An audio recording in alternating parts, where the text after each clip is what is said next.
We'll just give it a couple minutes while folks join.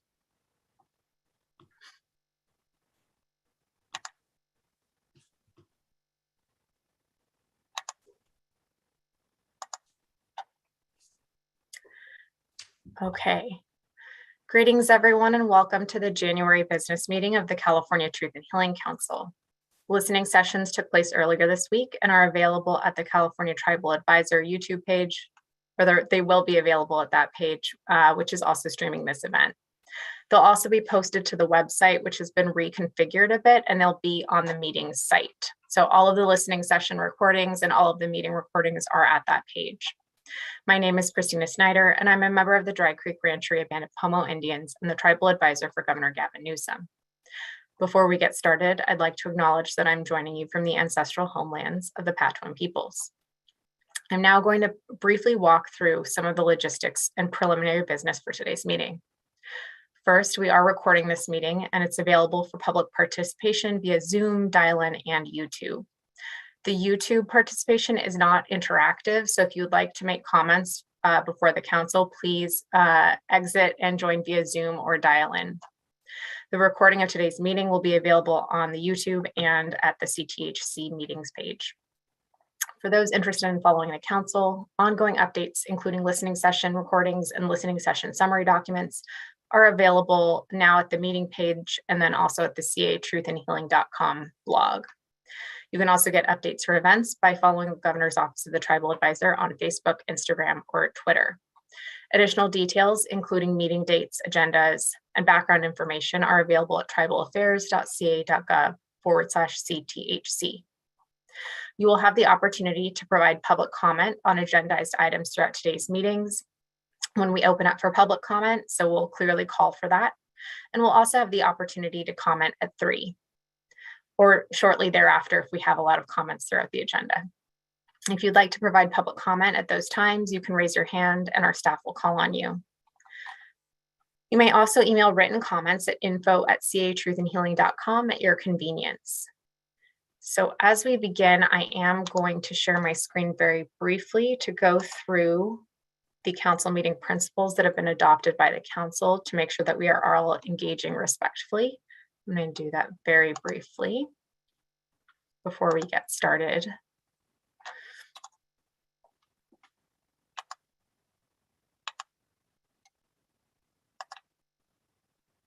Okay. So in order to create a space where participants feel welcome, respected, and able to speak comfortably, we'll uphold the following principles in all convenings of the council. We ask that all participants, council members, authorized representatives, staff, moderators, and the public work towards sharing in their stewardship. If you are a participant in a convening with the council, we ask that you engage in the work of the council and with others in an open and respectful way. Engage in behaviors that will make others feel welcome.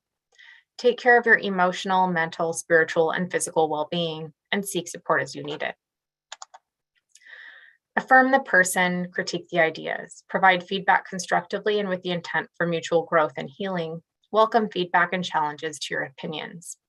Avoid contributing to assumptions or generalizations about tribes, tribal communities, or other groups. Do not ask individuals to speak for their perceived group, speak only for yourself. Offer participants the benefit of the doubt. Spirited discussions are expected on these topics. See this as a sign that folks are engaged and care, and remember to be respectful as you speak, read, and listen. And Loretta, are you getting the right view on this? I figure you would speak up if not, but. No, we can see it perfectly. Great. Honor confidentiality. Do not share others' experiences or information without permission. And that's especially important in this space where we are having folks share their personal narratives, their personal experiences, the experiences of their grandparents, great-grandparents. And if they haven't expressly given folks permission to share those stories, we would prefer and we ask you that you don't share those beyond this space unless they've given you that consent. Assume that you have relative privileges and both explicit and implicit biases. Know that others may or may not have had similar opportunities, experiences, and background as you. Recognize that their contributions are equally valuable. For those from dominant identity groups, refrain from contributions that prioritize dominant experiences over those who have been marginalized. Make behavioral adjustments for virtual communication. If you wouldn't say something to someone's face, refrain from saying it virtually by voice or text. Know that use of strong language, capital letters, and exclamation marks can be easily misinterpreted online as unwelcome yelling or aggressive behavior. Remember that tone does not carry via text. People might not realize you're joking or being sarcastic.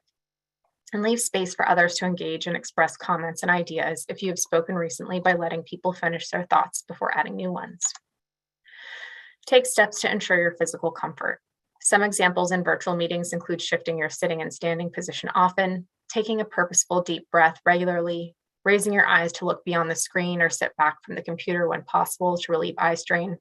Keep a glass of water nearby and take sips throughout sessions. And please consider physically leaving the computer during breaks. Participate as you're able to and adjust your presence as needed, whether that's turning off the video or stepping away entirely. It's not expected that all participants will or should be present for the entirety of the council's work. We know and support that you'll take time to eat, take care of your families and pets, but be aware that virtual convenings will be recorded and available to the public. Set up supportive resources such as food, water, ergonomics, and privacy while offloading responsibilities if possible in advance of convenings.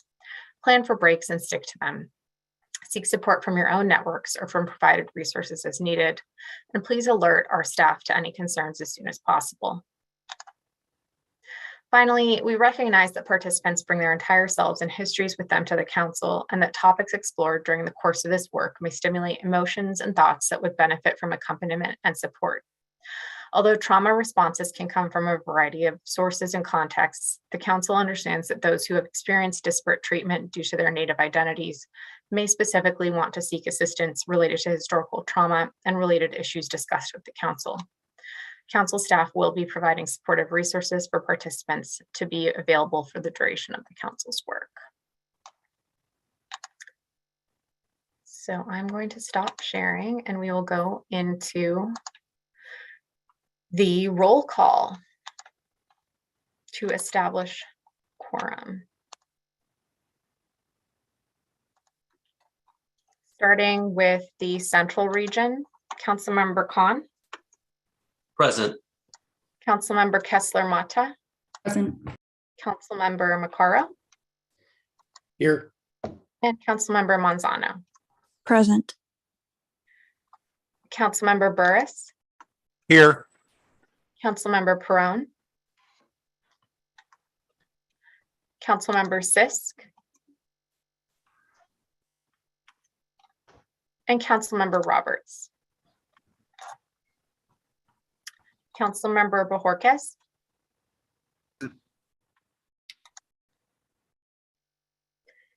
Councilmember Harper. Here. Councilmember Myers. And Councilmember Giovanetti. Councilmember Elliott Santos. Present. Councilmember Lucas. Here. Councilmember Turner. Here. And Councilmember Phelps. Here. Great, we have established quorum. And we will now go into some opening statements from Councilmember Lucas.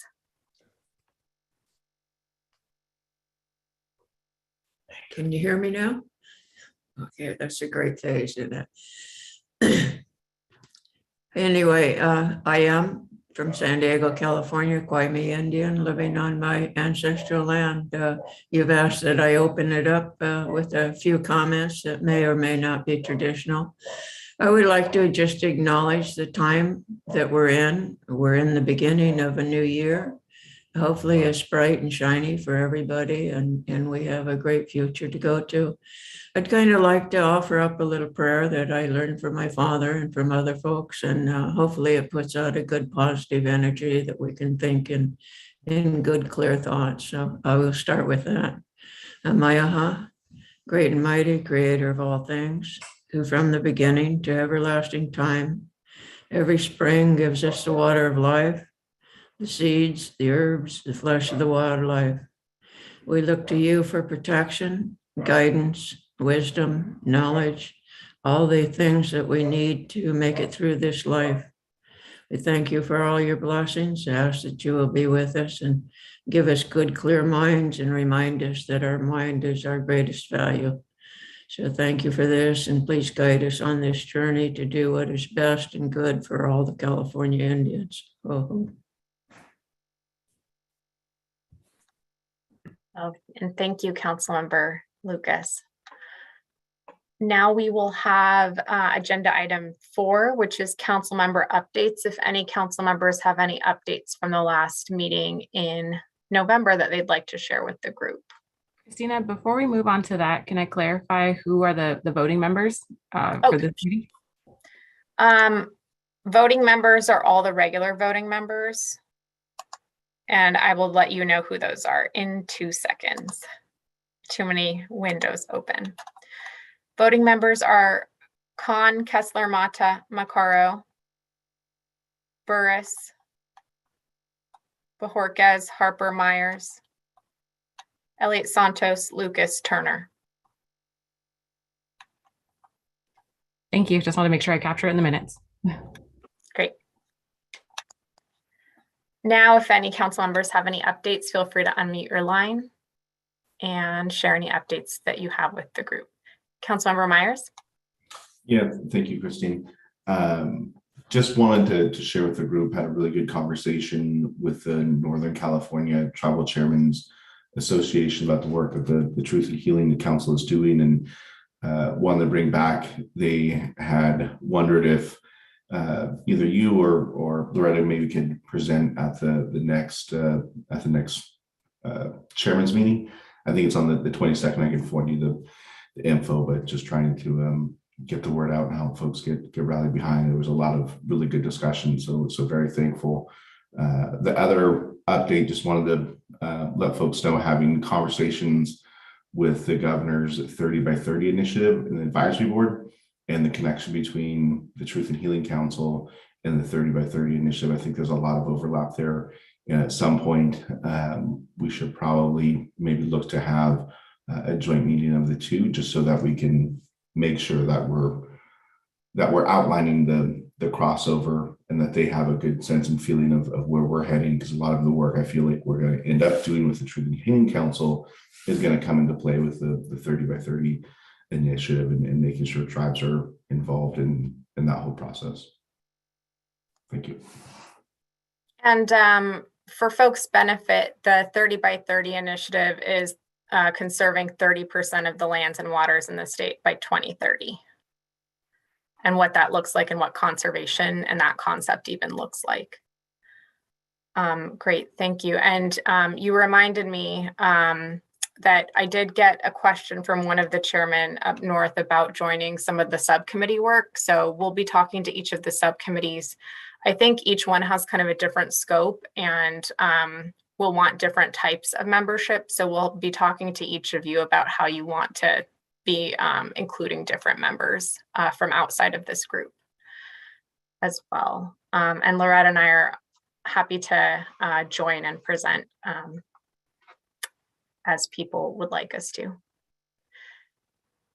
Any other council member updates for the group? Councilmember Macaro. Yeah, this is probably a national item of interest, but I think it's of interest nonetheless. And that's that the NMAI has appointed a new executive director. Maybe that's not the right term, selected. Anyhow, it's Cynthia Chavez Lamar, and it's effective, the appointment, or she starts February 14th. But it's of significance. She'll only be the third of the National Museum of the American Indian, only the third with, well, I'm drawing a blank. Anyhow, but she is the first Native woman to be named as the Smithsonian Museum Director. And she's been at the museum most recently since 2014. And earlier in her career, she was an intern at the museum and later an associate curator for at least 5 years. So I think somebody who's very familiar with the museum and how it operates, it's of significance as well because she's therefore she's the first non-attorney to serve in this post. And as you all aware, the National Museum of the American Indian has a key, in my view, a key role in being a mouthpiece for Indian country and the integrity and authenticity of our cultures and our peoples, not only historically, but moving forward, and certainly from the present and into the future. So it's a significant development, and I'm pleased to see it. So I wanted to make sure everybody had noted that, because this has been a busy month for, I think, most people, and that may have gotten lost in the shuffle. Thank you. Thank you, council member. Additional thoughts, anything to share with the group?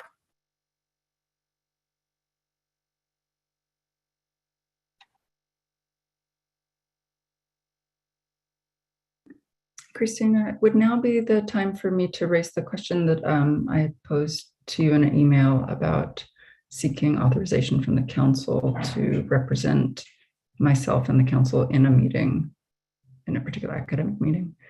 Do you remember?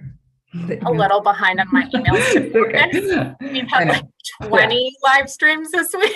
Right. Yeah. No, I appreciate that. So maybe I'll just throw it out there among other things. A colleague of mine reached out and has asked asked me to serve on a panel, just a panel discussion with several other members of the different reparations, specifically reparations related committees from the state of California and the local projects like we have here in San Francisco, dedicated to Human Rights Committee Council on reparations for African Americans in San Francisco. So the idea is the discussion is going to be about how these things are structured and whether it's like helpful for state or local governments to be engaged in this work and so forth. And the invite was extended specifically to me because this is a colleague of mine, a friend, a person that I know. And I told her that I first wanted to seek kind of authorization / approval from the council because they're actually asking in a formal capacity from the council, right? Not my individual capacity as an academic. So I just wanted to run that by. I think we said that we needed to go through an approval process for this type of thing, but it may have been a notification process. I'm just not sure. So I wanted to see clarification. Yeah, I think it's more like through our office, if we feel like it's appropriate, we'll say, based on the details you're telling me, it sounds like a good opportunity. I would just caution that, with the discussion of reparations, we should have a conversation about that because there is some framing that this council has expressed being a bit uncomfortable with. And so I want to make sure that we're all aligned on that. So we'll follow up with that as well, especially because if it's in the context of, African-American reparations, that's a completely different lens and a completely different conversation than I think has been happening historically here in California. And the expectations of California Native peoples are a bit different. So, which you're very well aware of. But no, I appreciate that. Yeah. No. Okay. Thank you. Councilmember Burris. Hi, as long as we're on this topic, I thought I would bring up, and I've been meaning to reach out to you about it because I'm still kind of unclear on exactly what the process is, but I've been asked to kind of do an informational presentation through the Native American Studies Department at UC Davis as part of their monthly colloquiums that they're having, where they're having different speakers come. Chief Sisk has also been asked to be basically for us to co-present. So I'm not sure what that process exactly is. And I just thought I'd bring it up now since we're talking about these things. Great. If you want to shoot us a quick email and then also the agenda, that again sounds like something that would be fine. We're in the process right now of finalizing a basically public relations kit that also has talking points and presentation materials for all of you so that when you do get these questions, it's a little bit less unwieldy. So that should be done in the next few days, and we'll post that also for all of you to have. But yeah, as you get those invites, if you just send them our way and then flag them, make sure that Michael is on those so that we have, pretty frequent check-ins internally. And so we'll kind of go through all of the things we need to get through. So unless there's like major concerns, like it's something like, well, I'm not going to say any of my major concerns out loud, probably on recording, but we'll let you know if there are major concerns. But even like, I think the topic of the reparations piece is a really important thing for us to know about, just so that we can give you kind of, baseline talking points for you to think about too. We're not trying to constrain how you talk about this process, because you're all, individuals, and you're all individual Native people who are participants of it, but do want to give you some baseline materials just so that you have them. And really, that actually brings up a great point of, I think that's a major role for all of you, is to be out and being ambassadors and talking about what this means to both, to you individually, but also what this means as a process, as members of this council.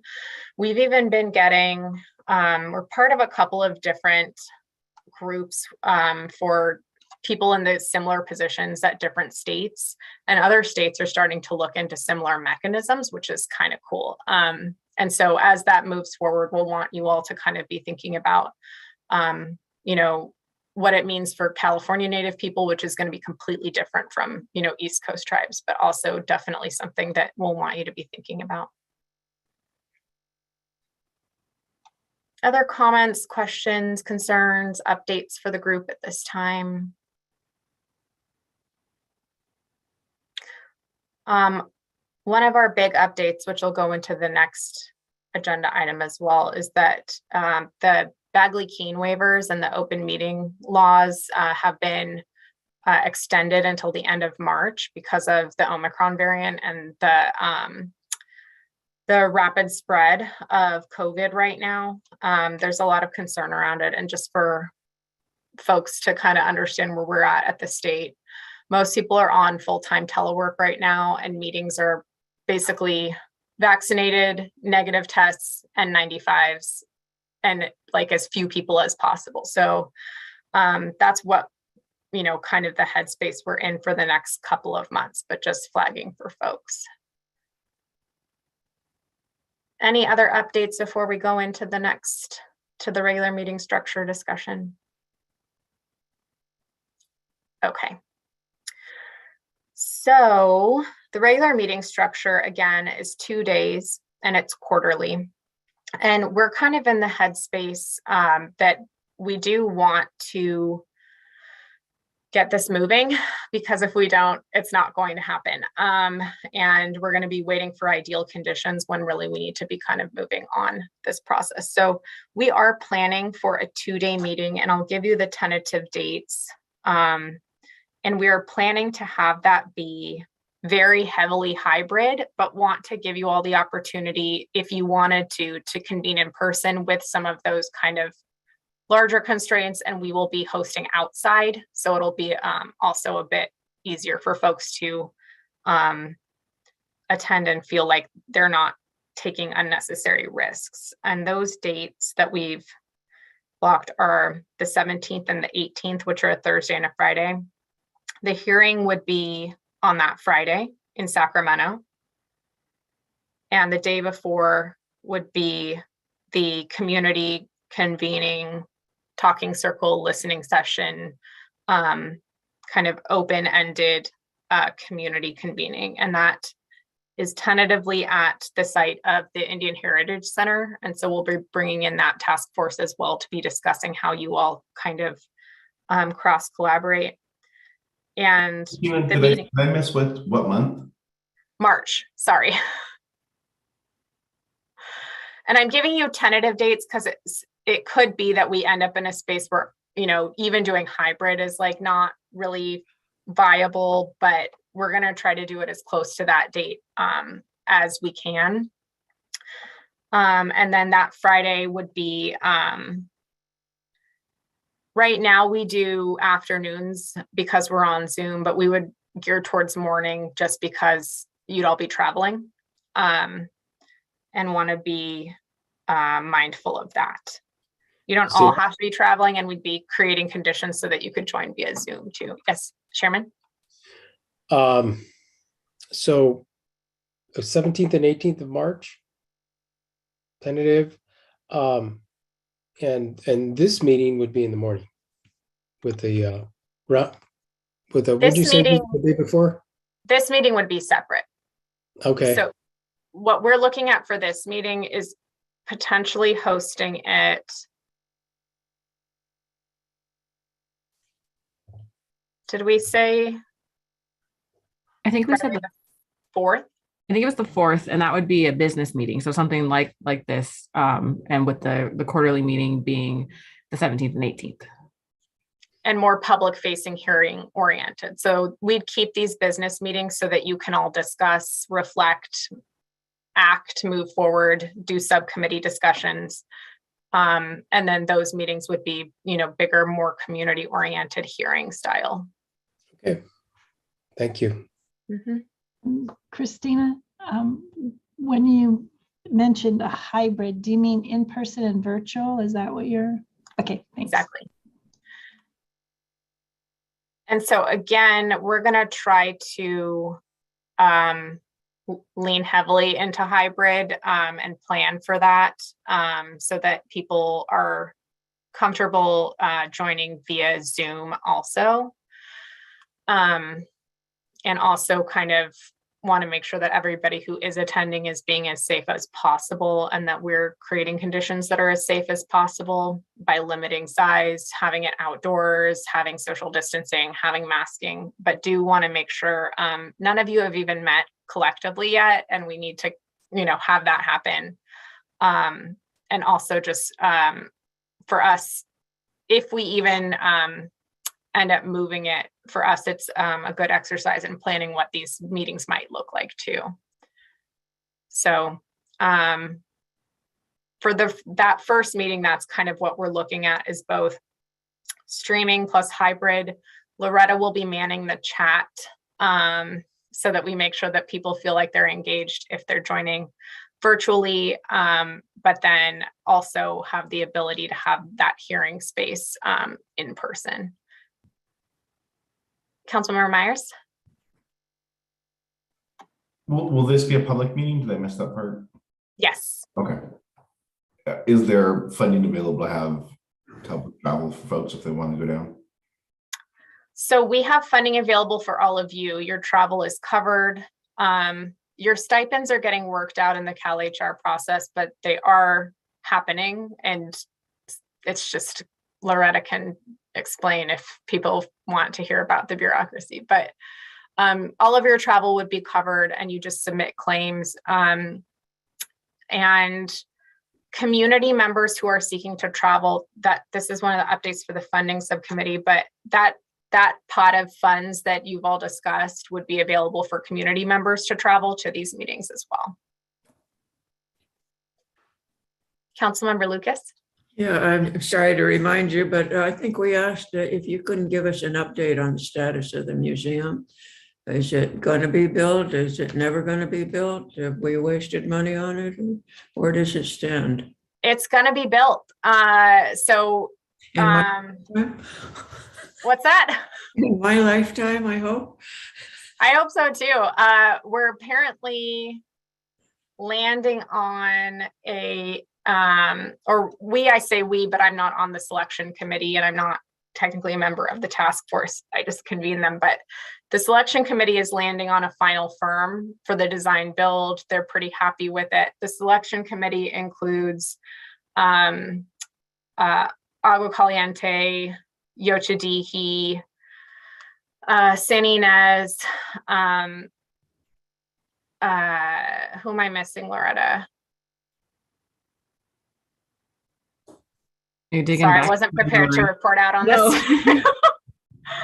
Let me pull up my actual list, and that way I'm not just pulling from my memory, which is a little fractionated right now.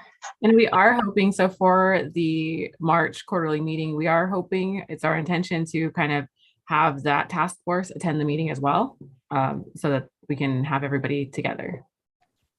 Yeah. Yeah, so Chairman Roberts from Yochadihi, Vice Chairperson Ross from Grayton, Chairman Denver from Bishop. This is the full group. Karina Gould, Shirley Laus from Trinidad, Chairwoman Pinto from Hamul, Chairman Gruby from Agua, Nakia Zavala from Santa Ynez, Rick West, who just retired from the Autry, and then we have an honorary seat for the Indian Heritage Center Foundation, and Larry Myers has been sitting in that seat. So he's the final person in that selection committee. And then Parks is helping them to kind of work through who's like meeting the criteria. So they are landing on a final selection that they'll bring to that whole group. And so it sounds like the final firms are all firms that everyone's pretty comfortable with and knows from Indian country developments. So we should have an announcement coming out of that soon. And as Loretta mentioned, we're trying to basically have all of these efforts kind of collapse into one so that you're all working kind of across these different projects since they're also closely connected. Same with NAHC, which Chairman Bojorquez now sits on and can then be that link as well. Thank you. And with that task force, they have not had, it's the same situation as the council, haven't been able to meet in person. So we are hoping to have that public facing meeting soon. Councilmember Kessler-Mata.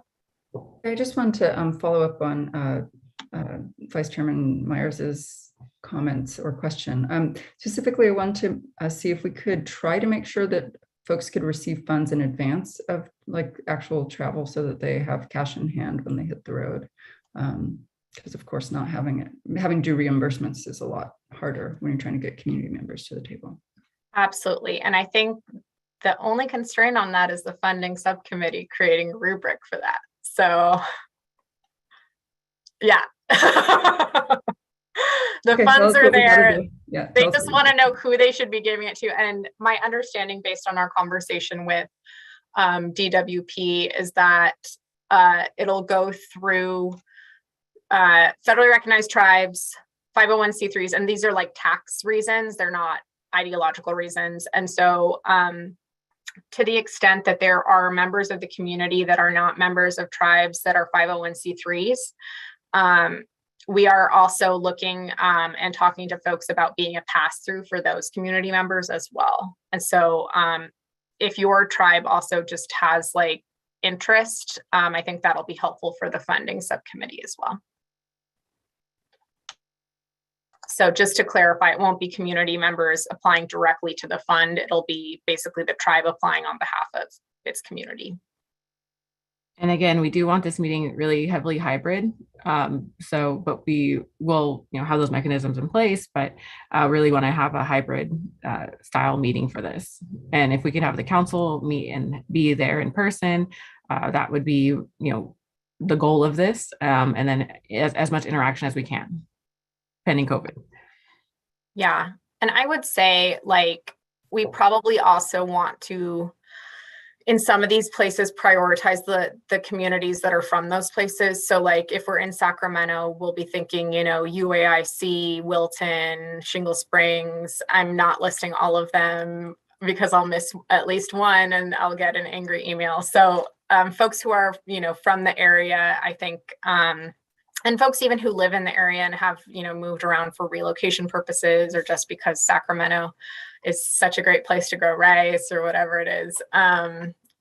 We welcome folks from the local community as well, and that'll kind of keep us from having major travel issues or major travel, but also do welcome that travel as long as folks are being completely safe and registering in advance, I think is what we're going to do for this one as well, so that people are attesting and then also doing symptom checks. Also, the sites we're looking at are pretty, we have the ability to spread out, but that also means that it's like, you want community too. So just some things to think about as we move forward. For that Friday, depending on how large we're looking at, we're likely, depending on how things look looking at potentially, there's a couple of spots in downtown Sacramento, if that feels easier for folks where they're staying, because it's walkable.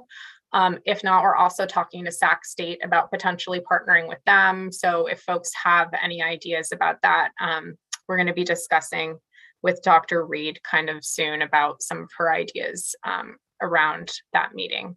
But anyway, not anything or everything is not like set in stone. So please feel free to reach out if you have ideas or if you feel like there needs to be some special focus in certain areas. For the tribes in Sacramento, we're going to reach out to them specifically for their insight and their input in this, because we want to make sure that their voices are first and foremost. So those emails, multiple emails will be coming in shortly as well. One thing we've talked to some of the folks we've consulted with about is also the idea of having them capture their story digitally and tell their history digitally for these hearings as well, given that we're probably going to be heavily hybrid for the next couple of months at least. And so to the extent that there are Sacramento area Native people or tribes that would like to have submissions, we would love to have those as well, whether they're walking tours of history or something else. Anything else on that, Loretta, that I'm missing? No, you covered. Great. Any other questions on that from the group? And then the schedule for this year is that the next 2-day meeting would be in June. And we'd probably go for like late June. And the location of that, we would think would maybe be northern just because of weather. But you know, we're open to different ideas. The next meeting would be September, and that would likely be central or southern, depending on who wants to take it. And then the December meeting, same thing. So depending on who is ready to do what and who has ideas, that's kind of how it'll roll out. And again, we'll be working with the communities in those areas to define the areas of focus. We are also planning on having regional hearings that will be like one day, and will be kind of like the hearing style day 2 of your regular meetings. And that's so that we can get more regional diversity, understanding that northern isn't like, you can't go to one spot and understand the entire history of what happened up there. Same thing with eastern. You've got like a ton of different regions with different mountain ranges. So there's just going to be different stories that get told. So if folks have interest in hosting, or if there are areas that you think really need to get like focused on right now, or that are ready to tell the story, please let us know so that we can start that planning. And we've gotten already from some of our consultation meetings some suggestions of places that are like kind of good joint community places where the broader community will feel okay coming in, and then also folks that may not be associated with federally recognized tribes or may not be enrolled, or you know, any type of things that could be barriers to participation. They found like kind of neutral spaces, which I think is what we're hoping to find as well. Any other questions, comments on that? So we'll lock down the details, which again, even when they're locked down, may not be totally locked down, but we'll get you as much detail as we can for that meeting, but would be good for all of you to block off those days if possible. And then the business meeting before that would be virtual, so that, you know, if we have any updates and we have anything that we need to share before that time, you're all able to chat about it. And again, that business meeting is March 4th. So we have March 4th, and then the 17th and 18th for in person. And I believe we spoke with DWP about having everything worked out before that next business meeting. So it should be like in advance of that. for community members who may be wanting to attend. Okay. Is there any public comment on this agenda item? No hands raised. Okie doke. And then one more thing I wanted to mention is, in addition to being in a regional place, if there are themes that need to be touched on or different instances in history that should be undergoing that kind of examination, from your perspective or from the community's perspective, please let us know. That's something we've heard in consultation, is that there's this, one major significant piece of history that's actually had ripple effects on every single tribe in this area. And we think that needs to be covered and needs to be highlighted. So if there are instances like that, we'd love to hear that as well, so that we can either work it into a regional hearing or work it into these meetings as well. Councilmember Burris? Addressing what you First, did. I missed Ione, sorry. Oh, no, that's fine. I was trying to write emails about this anyways, with this information to people I need to let know right now. In regards to what you just said about regional history, I thought I might point out that there's that Sutter's Fort has been part of the state parks re-examining, I think they're calling it re-examining our past initiative. I don't know about that wording exactly right. So I don't know if that's something that maybe we would want to discuss or highlight at all. And I worked on that as a Mellon Public Scholar a few years ago, looking at that history, not just at Sutter's Fort, but also at Marshall Gold, Discovery State Park, and obviously the events at those two locations have ripple effects throughout the state. So I just wanted to point that out, that is ongoing right now here in the area. Thank you. And you said Marshall, okay. And for those spaces, like, I think we want to be respectful about how we incorporate places like that and stories like that. And some tribes are going to say, hey, we want to hear all about this and people need to know what happened here, and it's all public. And so like people need to know and not come here and have this like fantasy life where it's just, gold rush miners, like, making it out in the Wild West where nobody was here and it's, the frontier. Like, I think what we'd like to know is how to respectfully frame that from the tribe's perspective. And so I think that's like an extended conversation outside of this, but is that like, you or someone from the tribes, like, tells that story from the Native perspective? Is that we say like, hey, this is like a place that is significant in like the California narrative and we need to reframe that. So I think just thinking about how those places are incorporated and how their impacts on the local tribes are incorporated into this initiative would be really helpful.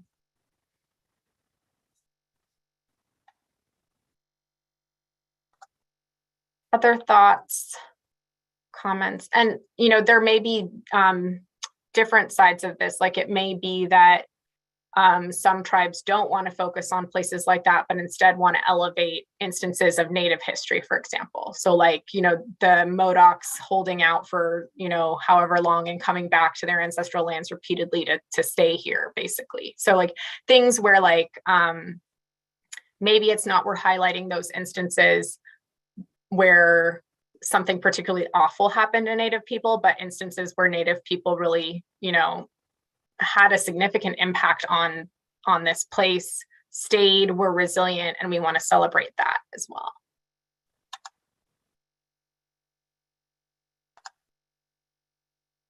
Okay, any other thoughts, public comments? Anything on that? I guess No hands raised. I'm sorry, can I just ask one thing, Christina, on that? Who's the audience in the sense of like, so if you're asking folks how they want to be represented, how do they want to be represented to the council? So that like, say, I don't know the entire, even I probably couldn't list all the tribes in the eastern region, right? So like, I mean, are the council members the folks that people are talking to? It changes kind of in some ways how people might frame this too. Is it, because if we're talking to non-native folks, if we're trying to present ourselves and the things that we think are important for non-natives to know, that's different, right? That can be different area of emphasis. So I'm not sure I'm clear on this. I mean, I think it depends on the tribe and how it wants to present to, like, and how it views who it's presenting to as well, if that makes sense. So like understanding that the regional hearings are meant to be both for the council, but also are going to be publicly available and are going to highlight region-specific instances. I think depending on what that tribe in the area sees as its long-term goal in that space, I think is how, like, we would defer to who the tribe thinks the audience is and how they want to present that story, with the idea that the goal of this council is to reframe the narrative for all Californians. So it could be both natives like us, but also, the broader public. And whether that story is a story that is told from the perspective of, I think it's really like we're all individually deciding what values we're putting in that story as well. And so I think it'll change depending on which tribe you're talking to. Sorry to make things convoluted and complicated.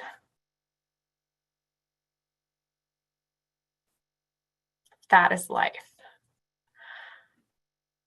And I also don't necessarily want to frame, like, if a tribe wants to come and tell us about like an awful instance that happened to their people, I don't think that that's like up to the council to frame. And likewise, if they want to talk about a really great partnership they had with an anthropologist, I don't know that that's up to the council to determine either. Because part of this is like the nuance is really complicated and the relationships and the history is really complicated. And I'll stop rambling. I've already started 2 hours ago. Other comments? Councilmember Lucas. Yeah, I just want to throw something out because I'm curious, and it may not be appropriate. It seems to me that the discussion of land and land ownership needs to come to the forefront. I know there's a philosophy generally across the nation among Native Americans who believe that we didn't own the land, but we were part of the land and utilized it. History of this country has complicated that. And in the state of California, and again, I may be wrong. Remember, I'm not part of the intellect. I haven't been formally educated. I'm just the kid off the street, but I'm not stupid. I know that many of our Indians, particularly in Northern California, had millions of acres that were theirs and under their control. And I'm not clear how the government was successful in putting liens on those properties. The tribes needed water. So BIA said, okay, we'll develop water, but there's a lien on this. You get to pay for it. So there's a little confusion for somebody like me. Remember, we're not talking to a whole group of well-educated people. We're talking to average people. I'm really concerned about this, primarily because I'm personally affected by it.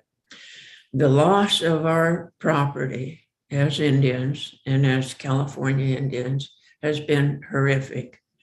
And I think we need to really look at that, focus on it, and really bring that to light.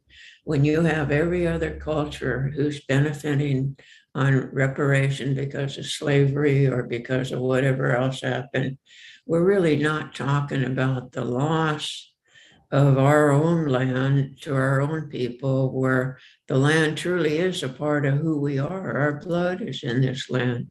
At least that's the way I look at it and the way I understand it. I live on my ancestral land, so I feel the heartbeat. I've had some really unique, wonderful experiences there.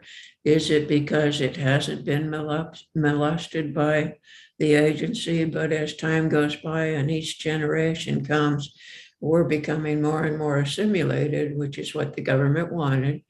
But in that simulation, we're thinking like white people, not like the old people. And I'm not suggesting we go back and live in the old ways. That was really difficult.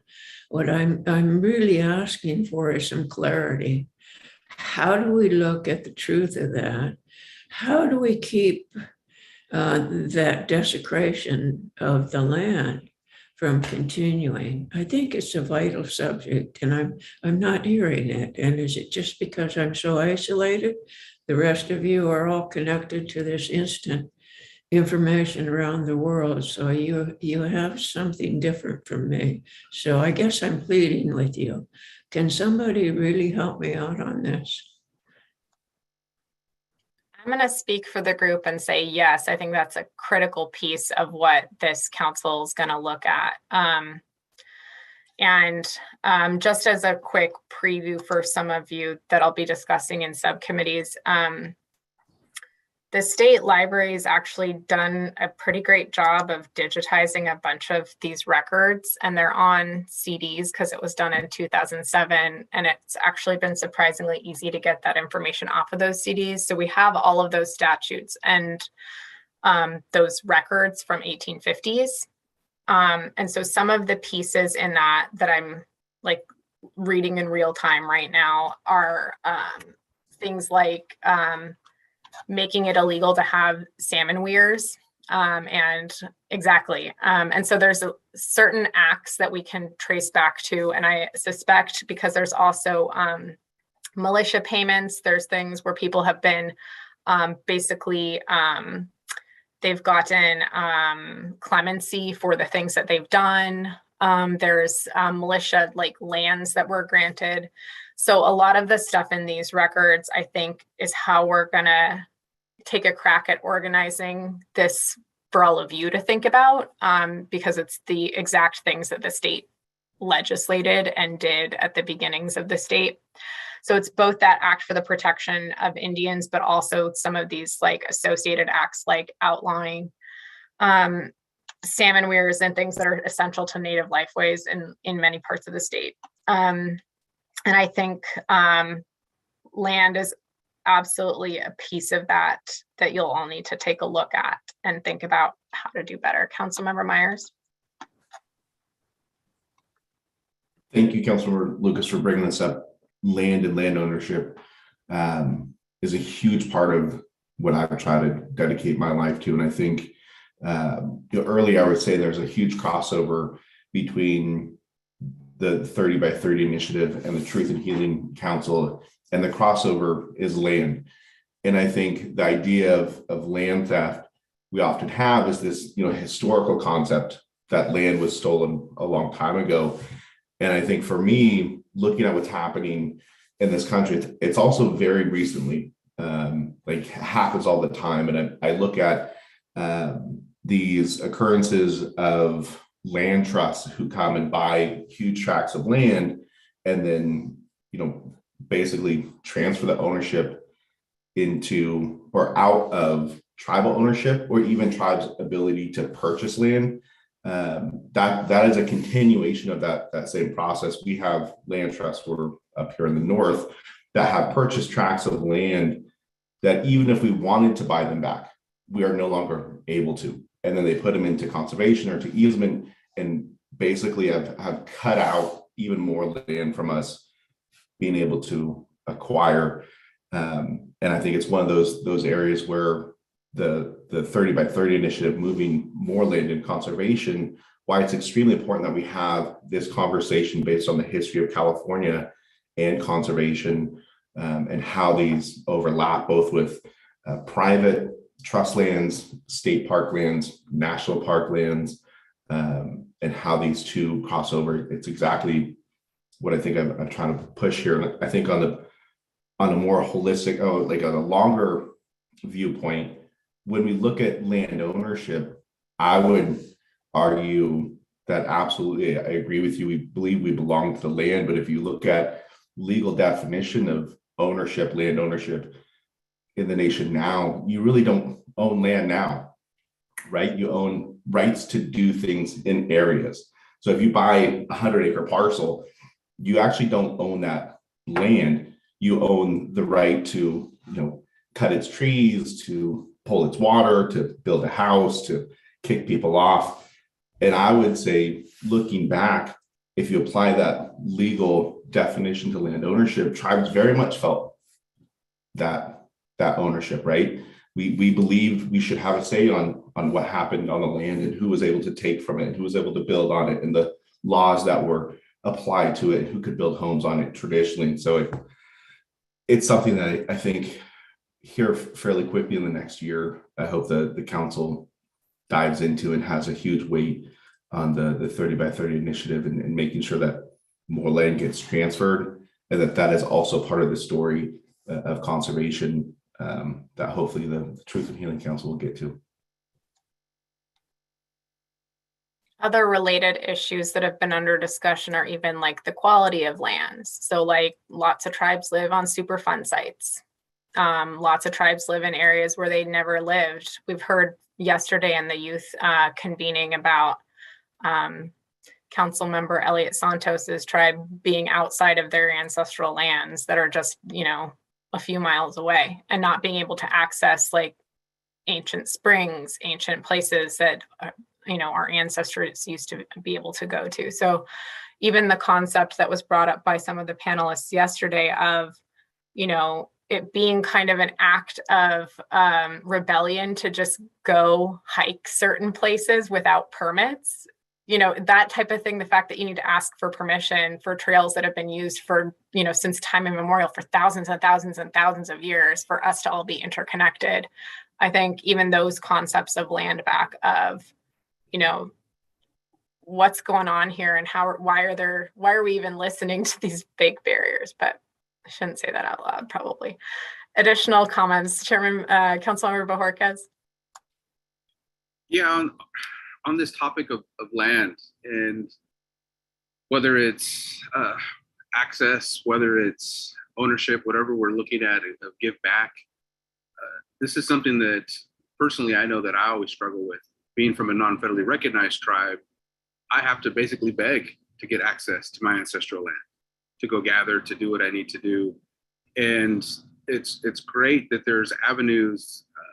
I wasn't familiar with the 30 by 30 initiative, but not knowing that, I don't know how that would affect non-federally recognized tribes. Is there a voice for non-federally recognized tribes at that table? And when I look at this council, and I know that we all are concerned for all Native people throughout the state of California, I just want to, just kind of put those 2 cents in, right? And kind of re-embed that into everybody, that there are some struggles for us non-federally recognized tribes. And what's the entanglement of that, right? Like what do we have to dot an I on or cross a T on to ensure that those citizens of those nations will be able to have access to their lands, to be able to gather their medicine, their basket making material, to gather foods, to be able to do traditional eating and harvesting. It's just, there's just so much that comes into it. So I just kind of wanted to put that out there as food for thought. Thank you. Thank you, Councilmember. Even the concept of a lot of the land loss you're talking about, Councilmember Lucas, being divested because of tax laws that wouldn't have applied if Native people hadn't been like wholesale just tacked with citizenship that they didn't ask for. Like there's all of this like weird legal maneuvering that has gotten Native people to this place. And even the fact that like tribes have to use strawman corporations to buy land that would be able to be, taken into their reservations, just it's like nuts. So very much something I think this council will tackle and shine some light on. Additional comments? I do just want to pitch one book because that's the business I'm in. It's We Are the Land, right? If you haven't seen it, it's a history of Native California. I picked it up in part, Christina, because of William Bauer reaching out. And so now I'm reading it and I really hope we can connect with him. He's Pomo. And one of the things he talks about in here is really you can't separate, right, California Indians from land and the experiences that tribes have had from land loss. And when you have land theft, right, it imprints on identity issues. It has all kinds of repercussions. And so I think in this conversation, like that data that you're talking about, Christina, we can really dig into what role the state has played to facilitate land theft, right? So we just have to identify what the policies are and so on and so forth. It sounds like, easements, like all the conservation related stuff, right? Where we think we're doing good, but in fact, actually there's a lot of harm that's created. And it's important, I think, also because, for example, folks in the central area know about the Chumash Marine Sanctuary. Well, to what extent are tribes going to continue to have rights of access, gathering, and so forth? What's that space going to look like for tribes? I think still it's an outstanding question. So we're still trying to make sure we can get access even when our name is on something that has lights around it, right? Thank you, council member. And just as I think this is great timing. And also we have connected with Professor Bauer. So he is very much interested in working with all of you so we can have that conversation in the academic partnerships subcommittee. Councilmember Rivera? Yeah, I'd like to echo and then amplify actually something that Councilmember Kusla Kessler-Mata just made, as well as Councilmember Myers. I think here, just that last portion that Kusla mentioned, where she says, she said something about the Chumash Sanctuary, Marine Sanctuary. Nobody has ever just given tribes something. And certainly nobody's just given us land back or, jurisdiction back. Gathering rights just don't get handed back to us. These things were taken from us. They were stolen from us, tribes, us individually, collectively, and in some cases as part of a grand design to eliminate us from the face of the earth, right? So big problem for those folks that intended that to happen, those policymakers, that we're still here. So I had a real eye-opening discussion with a tribal leader from another jurisdiction, who shall remain nameless at this point.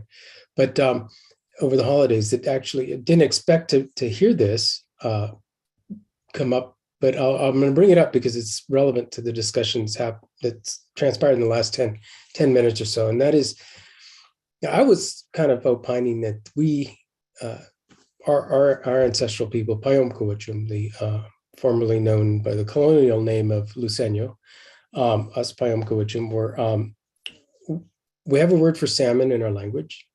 And we also know scientifically that salmon used to be in the waters off Southern California. And also, on top of that, about 10 or 15 years ago, I think it was steelhead, were found in San Mateo Creek, which drains into the Pacific Ocean off the coast of San Diego, or Southern Orange County, or San Diego County. I think it's Southern Orange County.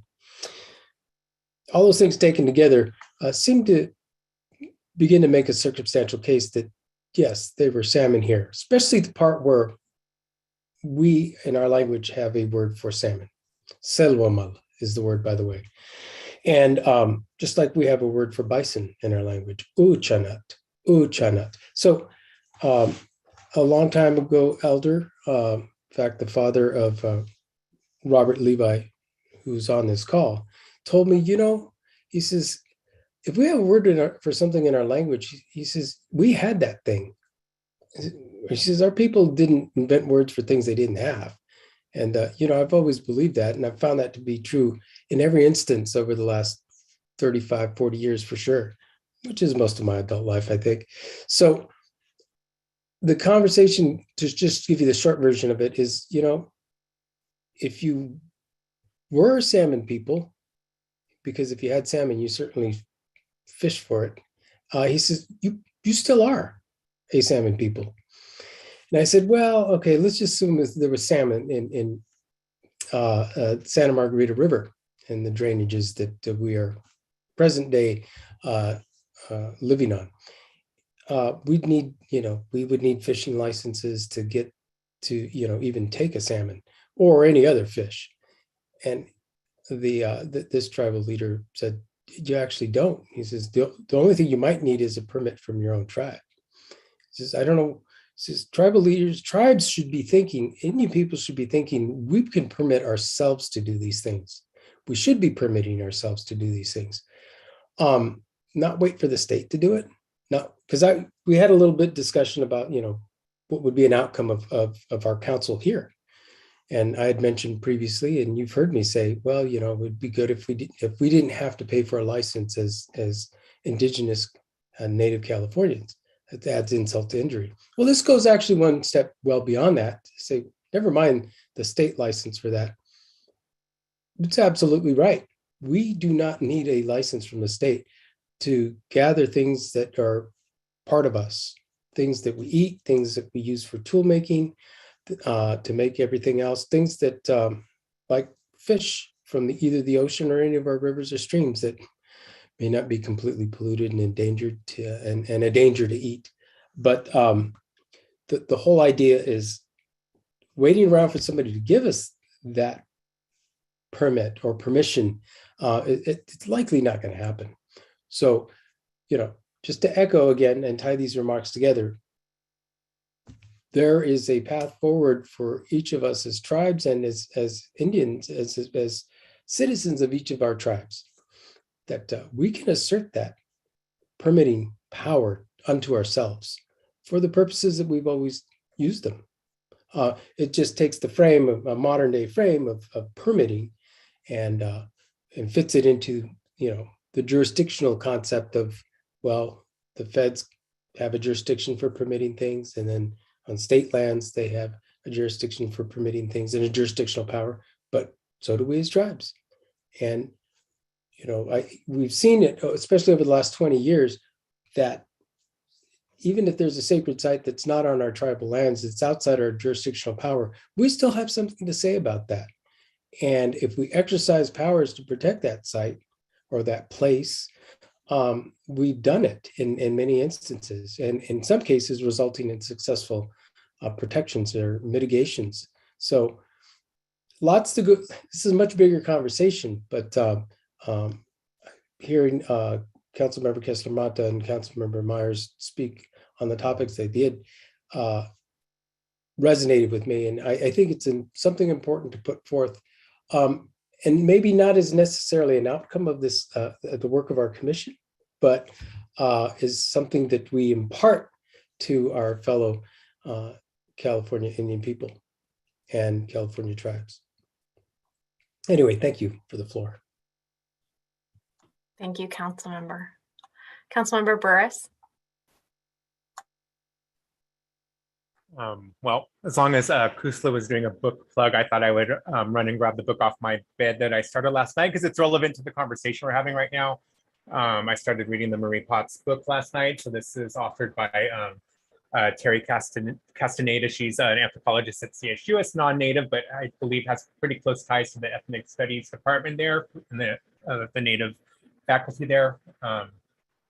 And in the prologue, she talks a lot about the way the Mountain Mighty were dispossessed of land. And in one note, she names about 5 or 6 different acts that were part of this process. So, I mean, I'm probably an overly educated person. And I don't understand all of these different mechanisms. So when I saw this particular note, I was like, oh, that looks like a good starting point for me to kind of get myself a little bit more familiar with all the different legal mechanisms. So, I mean, we have a general understanding that the land was taken from us, right? But I mean, it's really confusing to try to figure out all of the different mechanisms.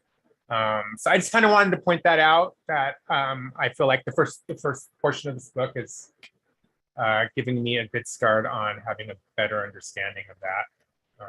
And I'm only a few pages in, so I can't say too much more about it, but it looks like it really focuses on the Sacramento area too. So a lot of it's drawing from the Smoke Signal newspaper that was published in the 50s and 60s and 70s. It looks like that's where a lot of the research is done, right out of those publications. So in a way, it's Marie Potts telling her own story through those publications as translated by Terry, is kind of the understanding I'm getting from how she's describing it in the introduction.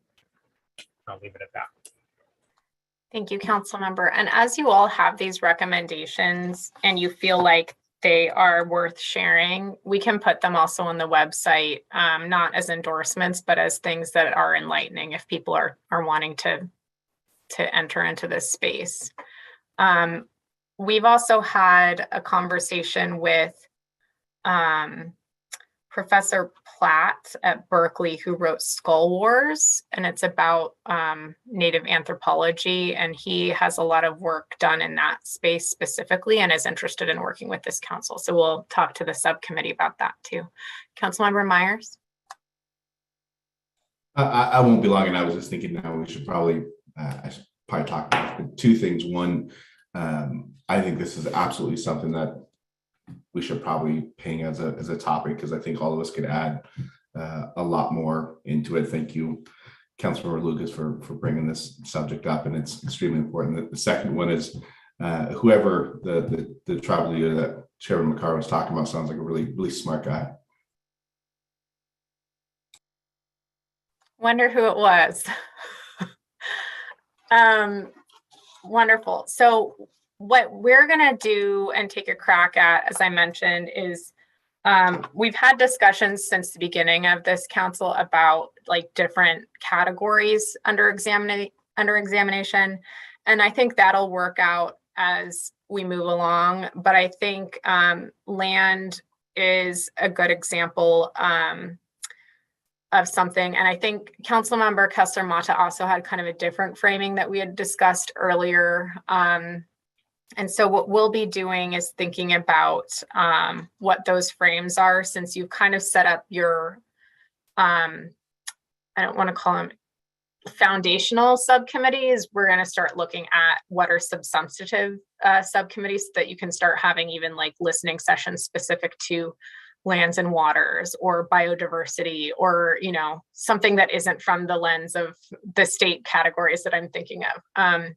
So we will work with you all on that to make sure that there's specific focus there. Because I think even like the youth have a very land back focus right now. And so Councilmember Lucas, if you search hashtag land back, it's a good resource on some of the discussions that are happening.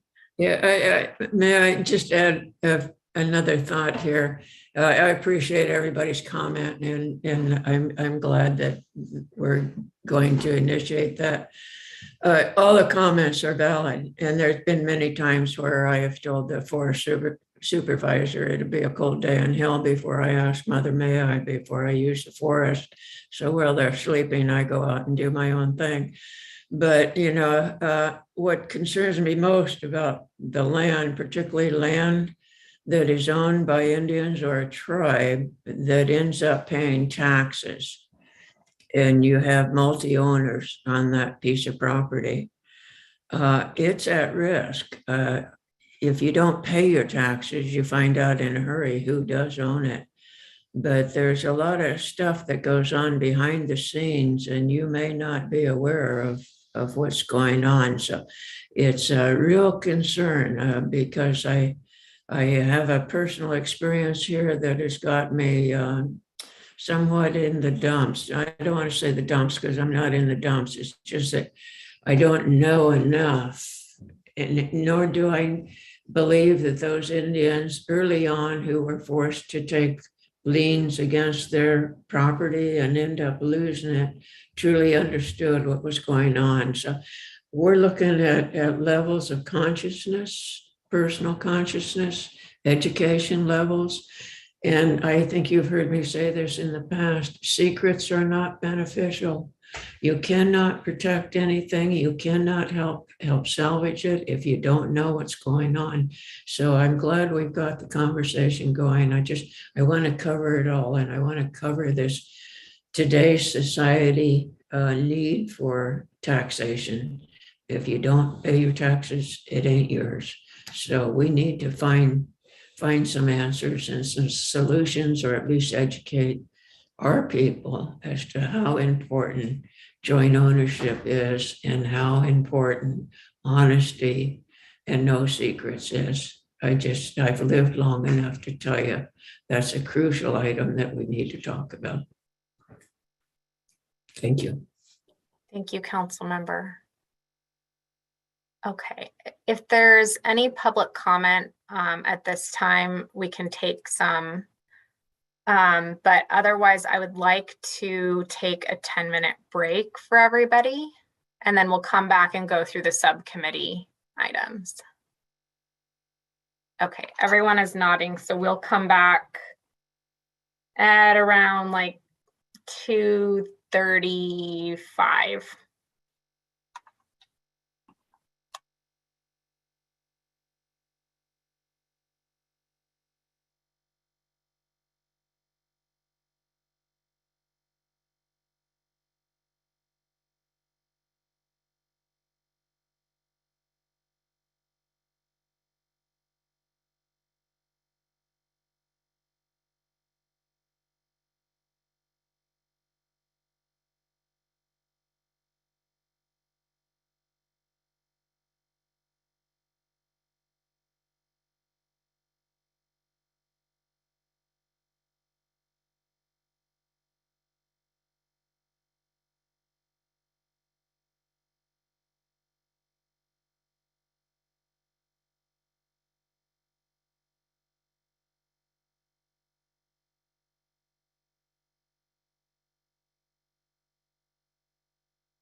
As council members come back, if you could just signal that you're back.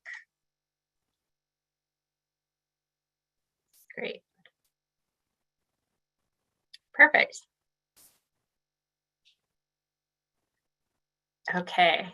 Are we good, Justin? Yeah, we're good. Okay. Then we will keep moving. The next item are subcommittee updates and community input. And just as some background, most of the subcommittees did not meet this month, but some work has been done. So we also want to get people up to speed on remember where we're at. And then subcommittees will resume their meetings next month when people are a bit more back in the swing of things. So we will start with the Education Committee. Where we left off is the Education Committee is considering how to incorporate more members into that committee. So they're thinking of a formal process and how they want to go about that. I don't know if anyone on that committee wants to say anything. I know that we probably have some comment from Robert Levi if no one wants to. Okay.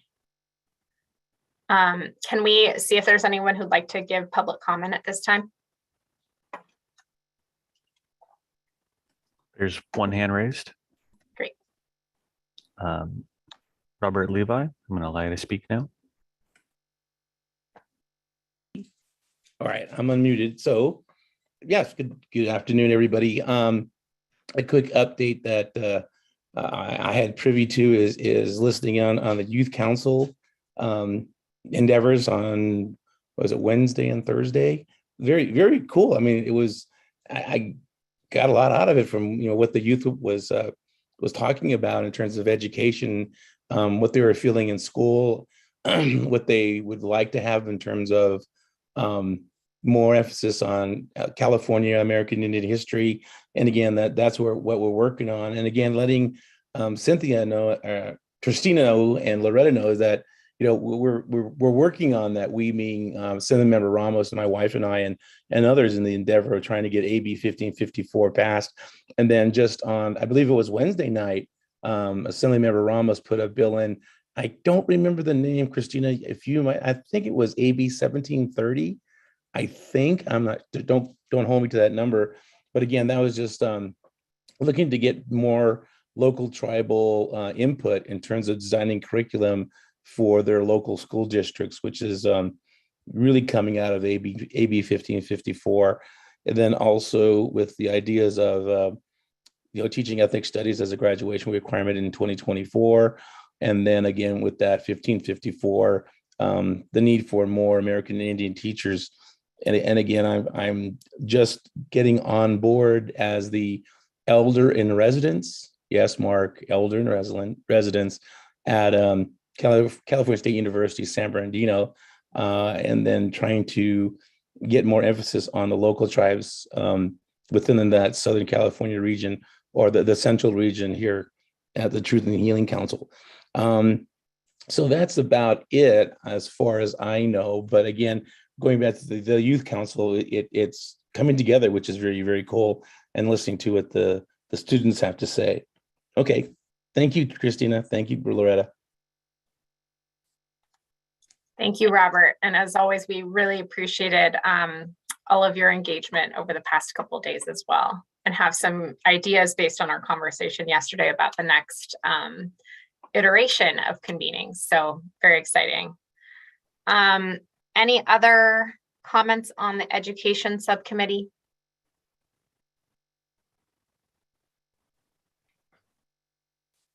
Councilmember raised. McCall? Yeah, just in response to Robert Levi's comments, the elder in residence, I think, means he's super wise now. Very, very wise. So thank you. Thank you. Okay, we'll move on to the deliverables subcommittee. This subcommittee, we're actually doing some front end work to get to them to vet. And so this committee was formed to make sure that there are some actions that actually happen while this council is working, and also that come out of this whole process. what we've done on the staff side is we're sorting through all of the recommendations that come up in these meetings, in the listening sessions, and in comments that come directly to the inbox, and having them go kind of through a spreadsheet process that we'll go through with the deliverables subcommittee to kind of vet and think through, one, is this something that we want to explore further? If we do, then staff will start looking into what would need to be done to do that, and we'll bring it back to that committee for a final lane of, yes, this is something that we want to pursue and have come out of this process. So all of that, I think, is almost ready, and we'll be ready for the next subcommittee meeting of that that subcommittee, and is very much want to spotlight Michael and Loretta for sorting through a lot of emails, listening sessions, notes, recordings, because we're having something pretty cool come together for all of you to take a look at. The idea for that is that all of those final lane ideas will go into what we're hoping to have as be kind of a living populated calls to action, so that as those get green lighted by that subcommittee, either they can take it to the full council for final consideration or do something different, up to them. And those will go to be transparent on the website as things that need to happen and that are official recommendations of this council as you all move forward. Understanding that that doesn't really need to wait until the end of this process. There's a lot of stuff that all of you know and that the community knows needs to happen now. For example, some of this land and permitting and licensing discussion. So we will keep you posted on all of that. Any council discussion on that piece? Okay, any public comment on that? No hands raised. Great. So as public are submitting recommendations, just know that we are capturing those and the council is considering them through this subcommittee. And if you don't see it in a final recommendation, it may not be because it's not viable. It may be because we're still kind of doing some work on it. The next subcommittee is the elders subcommittee. This committee also didn't convene, but they also are still looking for regional representation from some of the other regions. So I heard that Robert Levi is an elder now, so maybe he would consider that space. But other folks, if you have ideas about who could be helpful in this space, that committee really does serve as kind of an overarching advisory committee for the work of the council entirely. So really brings its wisdom to how we're doing things, what we should be looking at, what people used to have looked at before that didn't work, what has worked. And also we are hoping to connect them with our youth council to have some cross-generational storytelling, feedback, cultural transmission. And then the second piece is that they're looking for oral history submissions. And so we've already put this out to the community and also in the request for consultation. But if you have recordings of oral histories that your elders have done, even if they've passed or even if it's a couple years old, but that you think would fit nicely into this process, if you already have something, we'd love to have it under submission. If you don't have something you'd like help creating something, we'd love to help you. And we're currently looking at 2 tracks. And so one track is the submission in its entirety is public, and you come in knowing that it's going to be public, and that's the understanding. And then the other track is creating a mechanism for if there are things that your elders want to share, but maybe don't want to be released until a certain time, or don't want to be released to the general public, but maybe to their tribe only. We're looking at that track as well, that you would just basically, pick at the front end. And if you're in that track, you could always transition to the other track later, but want to make sure that we're not creating mechanisms where people think that they're sharing something that won't be shared outside of the context of, our conversation, but then ends up, all over the internet.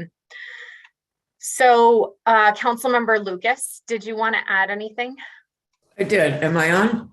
Yes. Can you hear me? Okay, good thing. The one thing I wanted to reiterate was the desire to have more elders represented throughout the state. The other thing I'm wondering, did we ever ask collectively from all the California Indians, if they would gather their elders together and ask them, what is it they want? What is it that they'd like to see come out of this? The reason I bring that up is because I've become acutely aware of how each generation views the world and views the history and views the future. So I think if we haven't asked that question, I'd like to see that go out to the whole state. Thank you. Thank you, council member. We haven't asked that specifically of elders, so we will make sure to do that. Councilmember Harper, would you like to add anything? No, I don't have anything to add. Thank you, Christina. Great. Recommendations from elders. Sorry, I'm just Christina, writing down. Can I Yes. ask something? Because, I'm thinking a little bit about the folks that I would recommend for participating in the elders subcommittee. And the challenge I'm having is that, most of the folks I would recommend are not tech savvy enough to even, to be able to do a Zoom kind of participation. So I don't know, even if there's regional based outreach specifically that we'll be doing at all of our different regional meetings, but in some way to facilitate that, because it's just, I'm just thinking from my family's even perspective, it's just not going to happen if they have to get on Zoom themselves and so forth. So that barriers might be an issue. Yeah, and I think for the subcommittee itself, we would want someone who at least has someone who can help them, like Councilmember Lucas has. And just because a lot of it is just kind of talking and back and forth and ideas and thinking through what this council can be.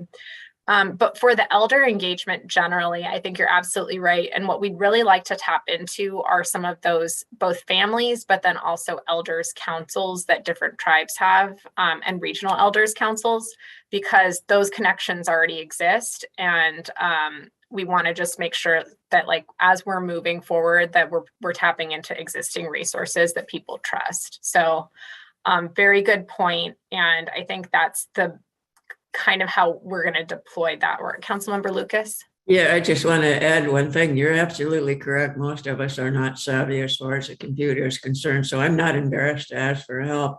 But what I'm really, really wanting to make sure is that the Indian community, particularly all our elders, understand we want to hear from them. So I don't care in what form. If there's something that they'd really like to see happen, I don't care how they do it, just communicate with us. I think communication, clear communication, no secrets, good, bad, and ugly. Let's hear it. We can't do anything positive if we don't know. So that's my concern, that this generation needs to be heard and we can't keep quiet anymore. Okay. Thank you, Councilmember. We really appreciate it. And one thing that we are thinking of as an assignment based on our conversation with Robert yesterday for the youth is to give them an assignment of learning their tribe's stories from their elders to bring back to the next convening. So if that also even like having assignments for the youth to go talk to their grandparents, their great grandparents about, stories from their youth too is helpful. We can also have that be part of those little assignments. Did we have another comment from a council member? Okay, and public comment at this time. I know there was a community raised hand, it looked like. There's a raised hand. Ramirez, I'm going to allow you to speak now.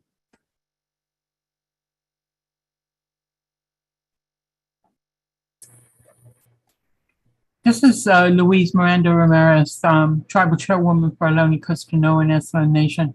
I had asked previously about the Elders Committee, so I'd still like to submit my name and to be considered if someone could contact me.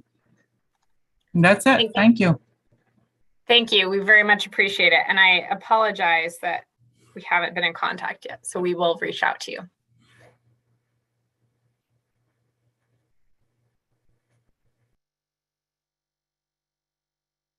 Any more public comments at this time? No raised hands. Okay, great. And I also want to mention that this feedback too, you don't have to wait for us. Like if you have feedback as an elder, or you have elders that you want to talk to, feel free to do it and send it in and just flag it as elder feedback. And we can, we're always open and willing to take that as well. Next on the list is funding partnerships. And so, as I mentioned earlier, I don't think we had a meeting since there was some funding, and I don't know how public we are about it. So, but there is a good chunk of funding available for community engagement with this work. And so part of what we're doing in our consultations are asking tribes what their needs are in this space, whether it's, travel or whether it's during COVID, having some additional resources for joining via Zoom. And, whether it's digitization, we've heard from a lot of tribes that they have like entire just boxes of things from the 70s that are, just records that don't exist anywhere else. And so part of what the funding partnerships subcommittee is working on is creating that mechanism to get that funding out to community. And once that's kind of thought through a bit more, that should go live within the month. So we should have a bigger announcement, in the next several weeks so that it's well ahead or at least a little bit ahead of the next meeting. Would the funding subcommittee like to add anything at this time? Okay. I do just have one question about that last part. So in the event that a tribe does apply and gets money to, digitize some of its records or what have you, I hope we're somewhere being clear about who retains the ownership of those things so that it's, not only just potentially the state, especially for just using funds from a non-state entity, right? The state probably doesn't own them. Hopefully the tribe owns them, and Decolonizing Wealth doesn't have the ability to use them in any way. Just thinking about we can clarify that, but all of that can be done in like legalese. And so I think we understand, but we'll put that down in writing. And I think it's something actually this council should maybe adopt as a resolution or something, as it's the principle of this council that the intellectual and cultural property of tribes is theirs to use at their own initiative, and that people who are using this or extracting are both counter to the goals of this and also morally reprehensible, and also but in that, I think that's a great flag. And we'll make that clear because really the idea is to give tribes additional capacity for their own purposes. And if they choose to submit to the council, that's it's helpful, but it's also more about them creating their own stories. Councilmember Burris? Yeah, I just kind of wanted to add to that, that we should consider offering these kind of services to the tribe for digitizing their records and not have them be obligated to even share it with us if they don't want to, as a gesture of good faith. Absolutely. The state owes you, and we can do this for you, and you don't have to share it with us. My 2 cents. I think that makes a lot of sense. So we'll have that discussion with the funding subcommittee, but I think that's a bigger overarching principle generally for this work too. So we should think about having something bigger that you all sign on to. Councilmember Macaro?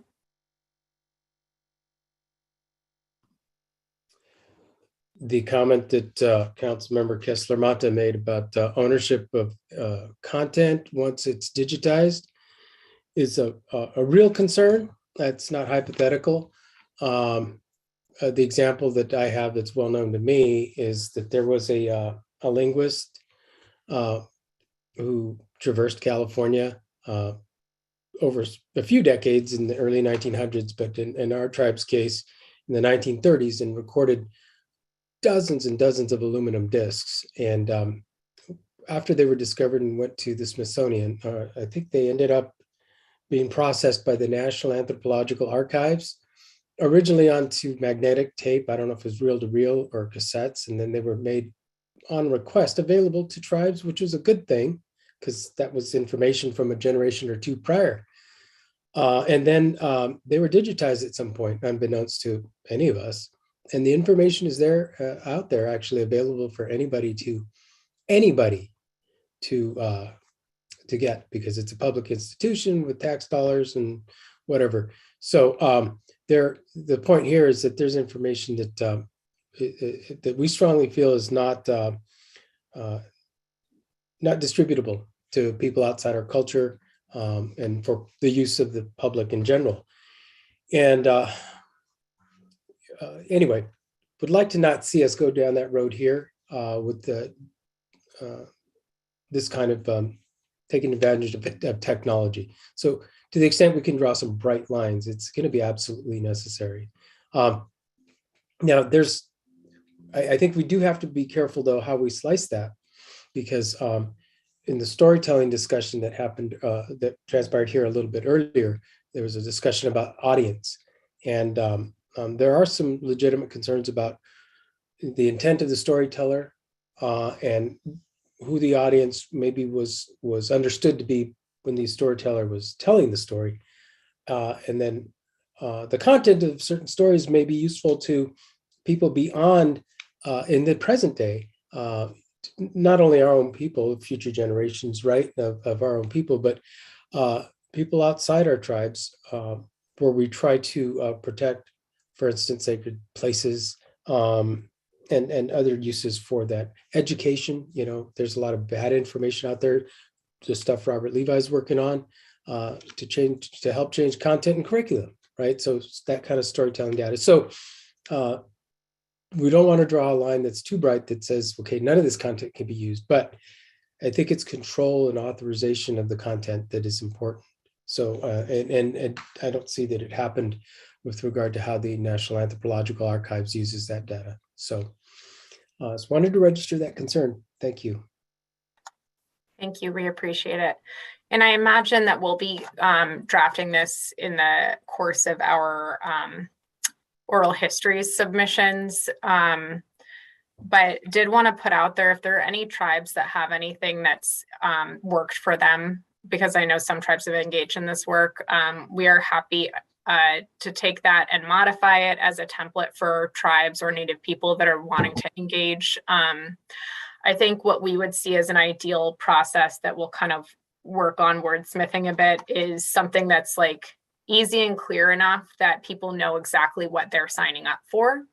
And so like more plain language, less legalese, but definitely binding. And then also just making sure that we have that mechanism where the first stop is those the person who submitted versus like anything else, because we even have and we're going to need to think through future proofing that as well. So maybe we need to convene kind of a side discussion on this, because I know that there have been efforts in the past for oral histories, and then the people who submitted them passed already. And if they don't have family, if they don't have, people that would be otherwise authorized to kind of sign off, then you're in a weird space. So we'll just have to think through that, because that's a good point. Councilmember Myers. Yeah, I think data sovereignty is extremely important as we move forward. I think that's something we're going to need to get into. And I think I mentioned in the past, the Code Tribe has done a good job with their collections in SIPNUC, I think it's called, and really dealing with data sovereignty and archiving. They've done a good job there, and maybe a connection with the Cal TIPOs as well, having a conversation of how they run it. We just started drafting our data sovereignty ordinance, so I think we'd be interested in see what that looks like as well. And not to get too far off base here, but hearing exactly what you're saying, Chair Makara, and I think there's an argument to be made that we have always owned our intellectual property right, and that's a part of being a sovereign nation. And regardless of when it was taken or who has it, they never had the right to take that to begin with. Back around to the funding committee, though, I think we've made some good progress. I really like the folks at Decolonizing Wealth. The more kind of we dig into it and open it up, I think there's going to be a lot of opportunity, and hopefully we can continue to build the fund and bring some more revenue in to be able to give out to tribes to help participate and hopefully fund some really cool things into the future, and look forward to the future discussions about where we can go and what we can do and how much money we can raise to get things done. Great, thank you, council member. One thing that you just dislodged from my brain that I want to note before we keep moving is also the idea of what even that kind of benefiting from those stories looks like, because I think sometimes people don't think that they're doing anything wrong by telling someone else's story in a different context when that person isn't there, but they are benefiting because it's someone else's story. And so just thinking through what that looks like, or even teaching based on materials. Anyway, Councilmember Macaro.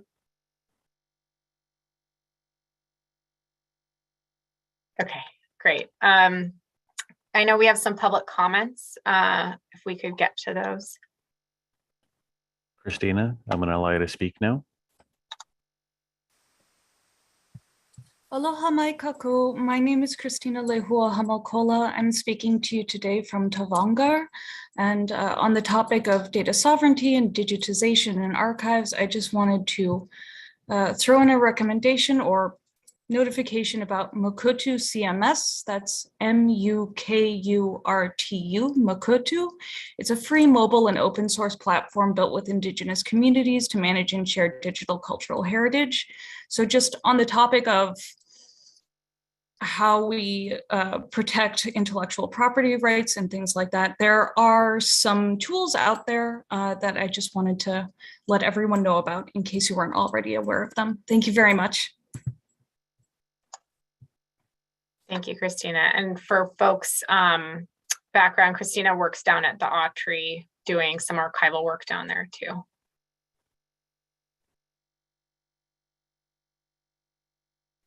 Could someone repeat that spelling really quick? I wasn't typing fast enough.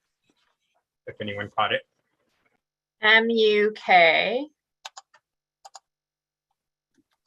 MUKURTU, I believe. Mm-hmm. And it's CRS is the .CRS. CMS is.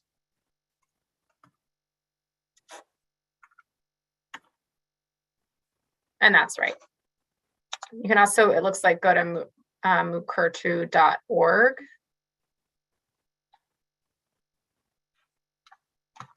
Other public comments? No hands raised. Okie doke. Okay, academic partnerships. So the academic partnerships subcommittee had been working on its overarching goal and is going to be working pretty soon on bringing together those partners based on kind of that outcome. I told you I was looking at those first person materials as well. So we'll have a conversation about that. Not first person, it's late, sorry. But those source materials as well that have been digitized. And that way you can see what's already available from within the state and to think about how best to engage academic partners. But you'll also be able to think about whether we want to engage Professor Bauer, for example, and then other institutions like the new Cal Poly Humboldt, which could be a good partner, and then other institutions throughout the state to help with this work. Any other items you'd like to highlight at this time? Just because this conversation's really gotten me thinking, because we're drafting that mission vision statement and what our goals are to introduce ourselves to these academic institutions in a formal letter. And I think this conversation kind of predicates the need to put some statement about data sovereignty or something like that. I think as a committee, we should talk about that because we want academic partners to be clear about the values of this community and the values of the tribal community throughout California and how we expect to be partnered with. So I think this has really been a good conversation, and our subcommittee probably should discuss this at our next meeting, how we incorporate those concepts into the introduction letter and our expectations with our partners.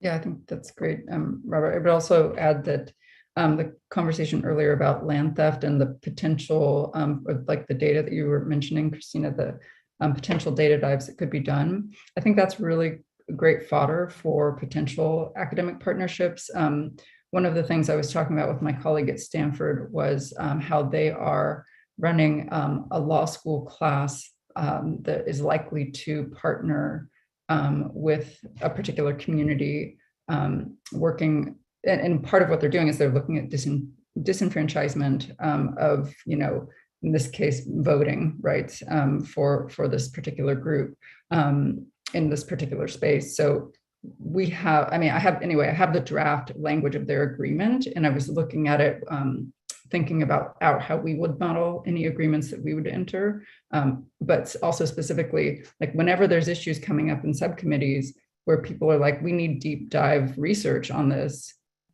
please send an email to Christina and Michael and see if they can forward it to us, because we are trying to think about who the best possible partners are to do outreach to see if they can work on this type of stuff with us. So just flagging that for everyone. Great, thank you all. And I think it may even be worth kind of leaning into some of the language around NAGPRA collections, because a lot of this stuff was not collected with any consent or with any thought to the people that it was taken from. And also the significance of language and things to Native communities is completely different to, anywhere else. There's also one thing that I flagged in our listening sessions that I think this subcommittee may want to explore. And I saw that the UC had some sort of like inter-campus grant to create some digital materials about Indian country generally that didn't look particularly California centric, which seems a little strange. And so I think it may be worth having that conversation with UCOP and some of the other folks at UC to think about how it was phrased in the article that I read was that they're looking to have basically like an open source, web bank for this kind of information. And I know that this subcommittee had discussed potentially creating an open source California Indian scholarship type of place, digital place, physical place, whatever it is. So it might be worth exploring that as well. Councilmember Turner. Yes, I also wanted to share with this group that the California State University system, the Chancellor's Office, is searching right now for a Cal NAGPRA director level or AVP position to oversee and work with tribes with the 23 campuses. So I don't know if anybody has contacted you, Christina, or not, to help circulate that position. If you have info, Loretta can Google it, but if you have it to send to her, she can put it in our weekly email as well. And then we can send it to this list too. Thanks. Councilmember Phelps, did you have a comment? No, we called the California Indigenous Research Center. And this was, again, open source, but the conversation today, I'm almost in a sense think we have a lot more to think about in regards to that initiative. I think it's a very worthwhile initiative because we have to share our history as well, but we also have to be very careful. I think too, that goes into that conversation about who is your audience. And so like having something that's open source from California Indian scholars because we need to share certain things that people aren't incorporating is a different thing from like openly sharing our very personal, yeah, you get it. And even maybe the idea of looking back at the things that those institutions have and creating parameters around their use, kind of like with what's happened with the NAGPRA efforts, where now there's, policies around how those things get used and the permissions needed could be helpful. Do we have any public comment on this? No hands raised. Okie doke. Okay, the next, the Youth Council Subcommittee. I will hand it off to Loretta to give kind of an overview of some of the activities we just had, but also feel free, Youth Council Subcommittee, to jump in as well. Yeah, I will give an overview of the conference that took place this week. And again, as Christina mentioned, I feel like we've been streaming all week. So thank you for joining us this entire week on all of our endeavors. But definitely I'll give an overview. So this week we had a 2-day youth conference. It was the inaugural Imaginative Conference, and the intention is to have this as a series, with this first conference being kind of a launching point and really focusing on storytelling. And so we had over 100 people or youths registered. There was a bit of an attrition rate. We didn't get that many attending, but it was just really exciting that in the amount of time that we had to promote this, we had over 100 youth that were, ready and willing to be engaged. So I think the need and the want is really there. So this was just really exciting. We had a lot of different speakers. On day one, we heard from Ricky McCarroll from Nuna Consulting, Sky Vasquez from Wanuba Productions, Manny Lieres from, Manny wears many hats. He is a community leader in the Bay Area. And for this conference, he focused on his role as a producer in Ingenuity. Also heard from council members Elliot Santos and council member Myers on day one.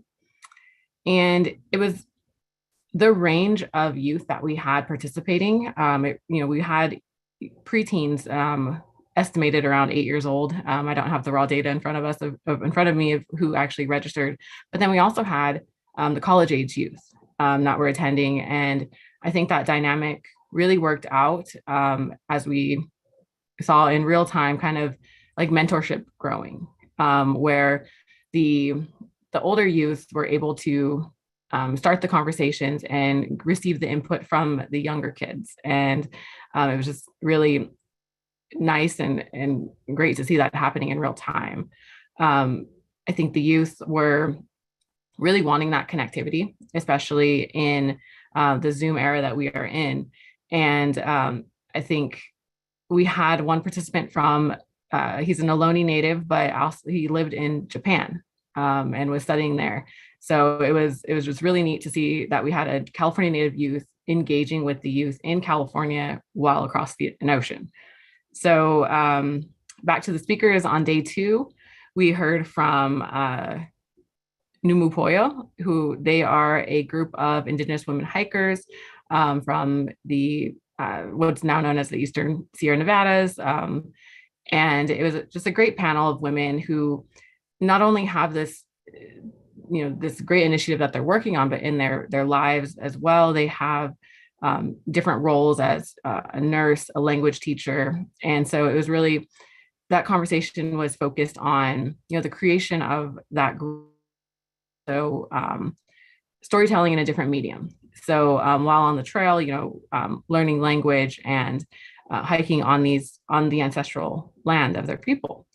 And we closed out the conference with a roundtable discussion with Christina and I and Councilmember Bojorquez, Councilmember Elliot Santos, and really just wanted to listen in the way that the youth wanted us to hear, kind of leaving it to them to tell us, what does it mean to be a California native youth? What do you envision for, the future of California native youth? And overarching, in the background of all of this, which came to the forefront, was these last 2 years and how the youth are, how they've coped with it, what are the positives and negatives, and how that impacts them as a California native youth.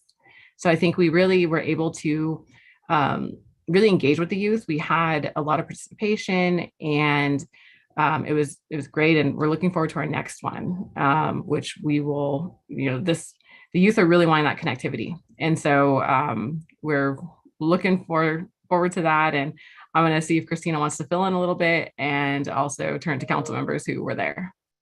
Thank you. And Loretta did an amazing job of supporting, pulling folks together, creating a beautiful convening. And so I'm just going to add a couple of things just for information. The recording of that is going to be available, I think, by early next week. So we'll share that with all of you.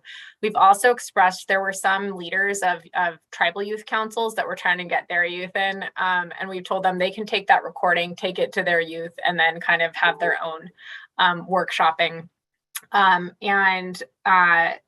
We are also getting materials that are going to be developed out of that to help.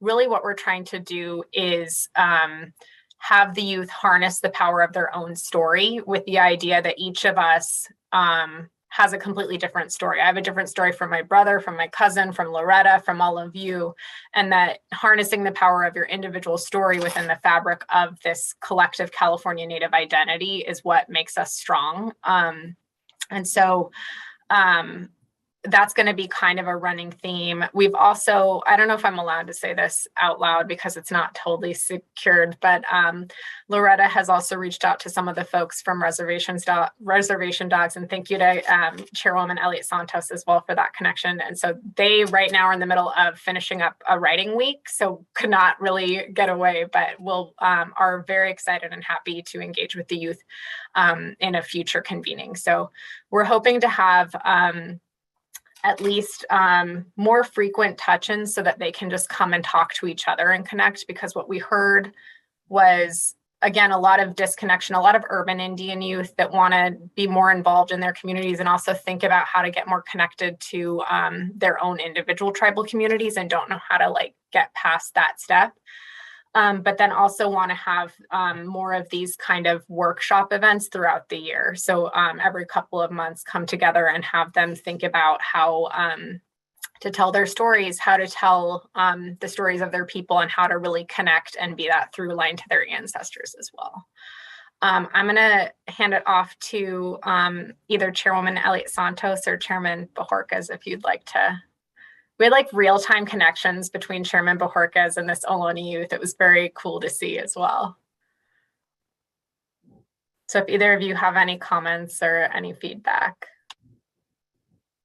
I just want to say it was awesome. It was awesome to hear, like you said, from the younger kids up to the college age kids, what they thought and what they wanted to see, and their discussion about comic books or video games and how they could make those their own. And in one of the breakout sessions, it wasn't just about their need to connect with each other, because they did talk about that. They asked, could we have a basket weaving class virtually? Because although we want to get back to meeting in person, for some people traveling across the state to meet with each other wouldn't work, but this new Zoom platform could allow them to, have a class, speak to each other, and get to know each other in kind of the way that we were envisioning for them. But also in those breakout sessions, what came out was what they endure in school and the things that are said to them as Native Americans, the jokes that are made at their expense. And so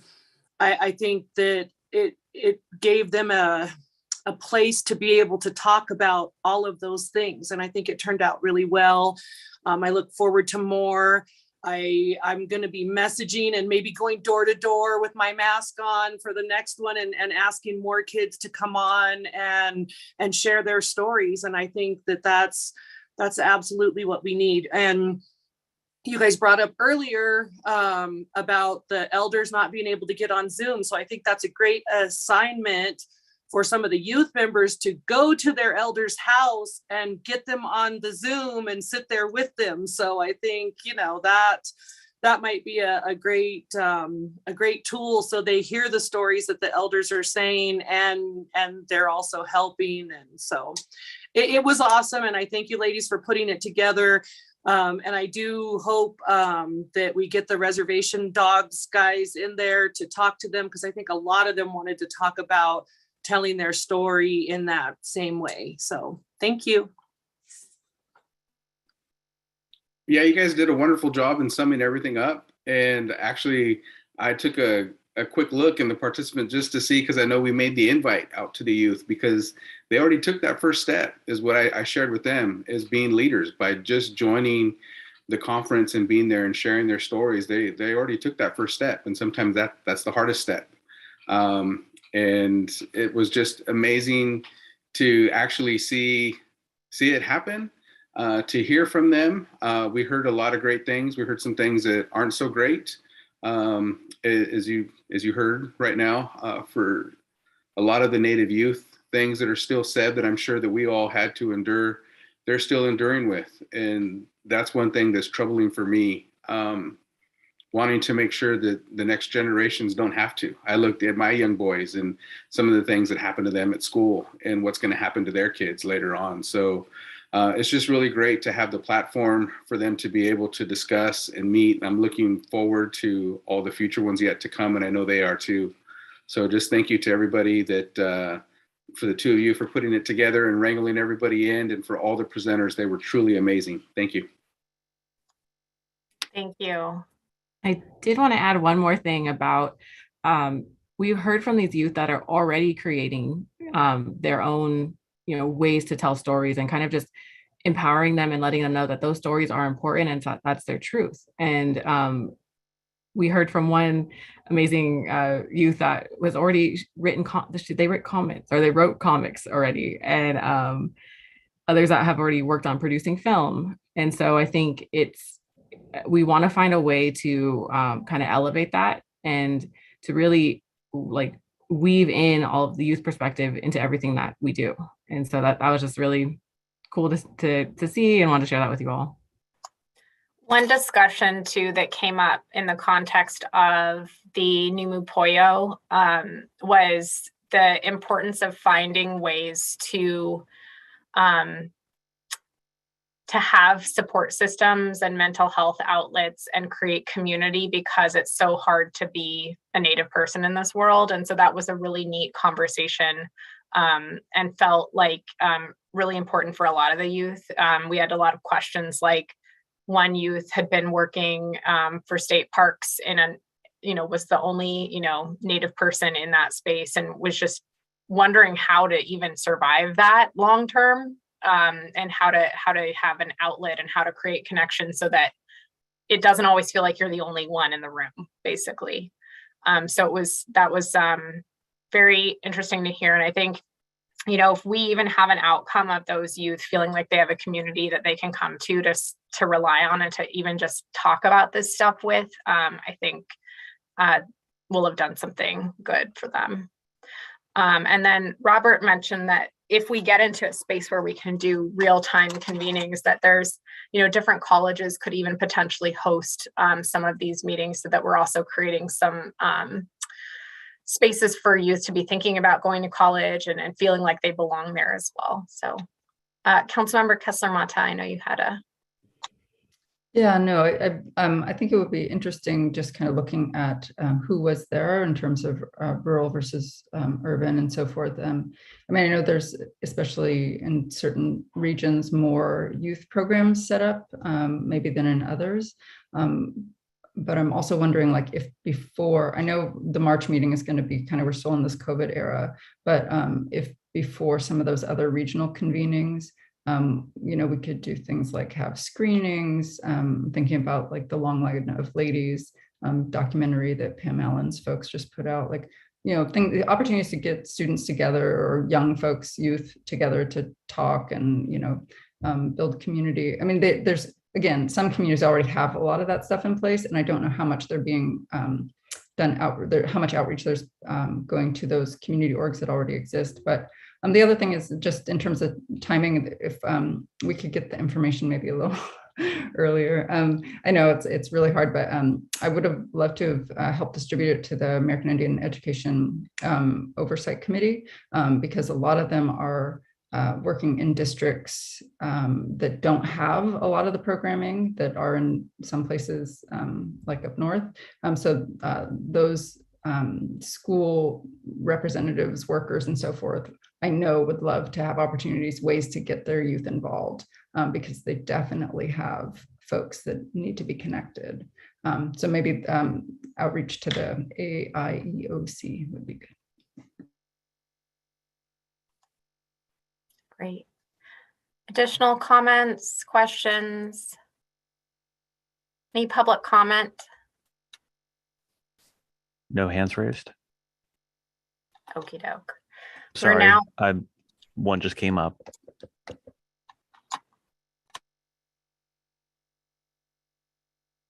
Robert Levi, I'm going to allow you to speak now. Okay, I had to say something, and my name's been dropped so many times at this meeting. I'm going crazy. Yeah, something just came up through Cal State Northridge, the ethnic studies mentoring program there. I put together along with two grad students presentation on American Indian music and its influence on most of the genre of music within the United States, and it's coming off of a documentary put together by the Rock and Roll Hall of Fame called Rumble. And again, the two guys that put this presentation together just took off with this idea of music and its influence. There's one guy, Link Ray, in the 50s, and his power chord ballad that he's I think Cherokee Indian, and without this power chord ballad, a lot of music, especially rock and roll music, would not have been written. And we did the presentation at one of the ethnic studies programs, and everybody just enjoyed it so much. And again, with the youth looking at different kind of styles of music, from reggae to punk to rap, it's a way to get them connected. So again, that's something what we can look into in terms of what different ethnic studies programs are putting on, especially in the American Indian portion, and try the different realms to bring the youth together in getting them to promote themselves into more education in terms of going on to higher ed. So there's tons of possibilities that we can put into, and again, if I put my foot in my mouth again and say CSUSB would be one of the major contributors to holding a youth conference, because again, we're centrally located down here in the central area. So again, thanks for that presentation Wednesday and Thursday. It was very informative and very, very, very good for the first time that you guys put this together. So thank you guys, and everybody have a great weekend. Thank you.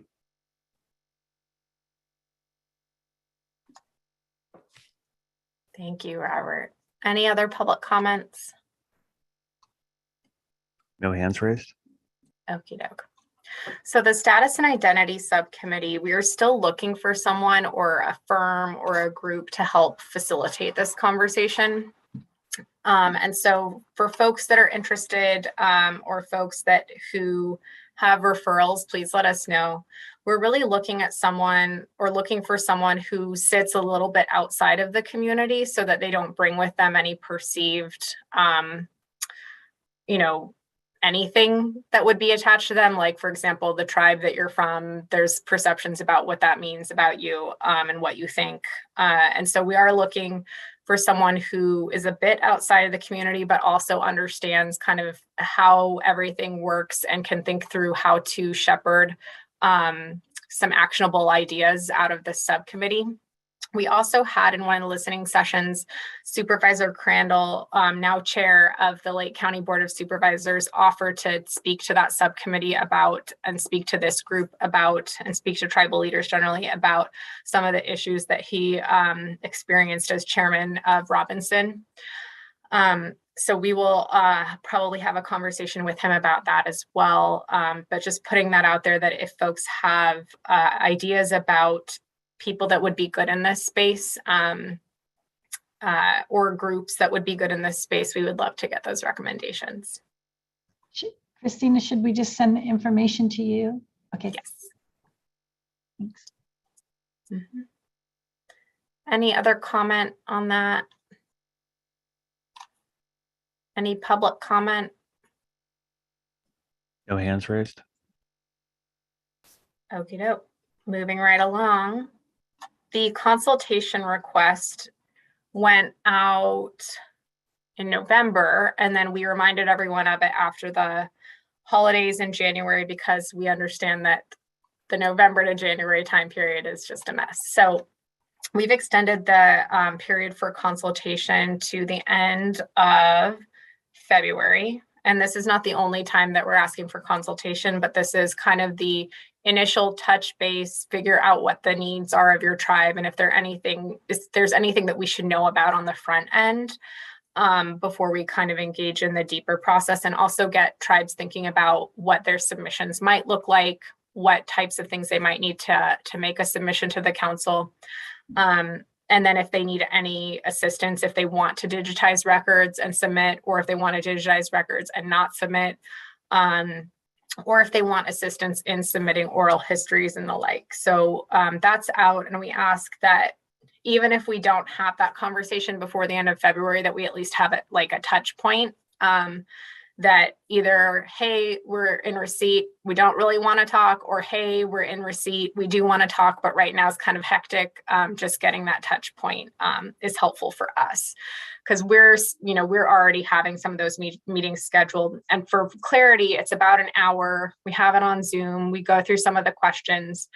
We don't have to. You can just kind of, if you're a tribe, you can bring whatever you want to bring to that conversation. We're pretty much in listening mode. And so if there's something else you want to talk about, we are open to that.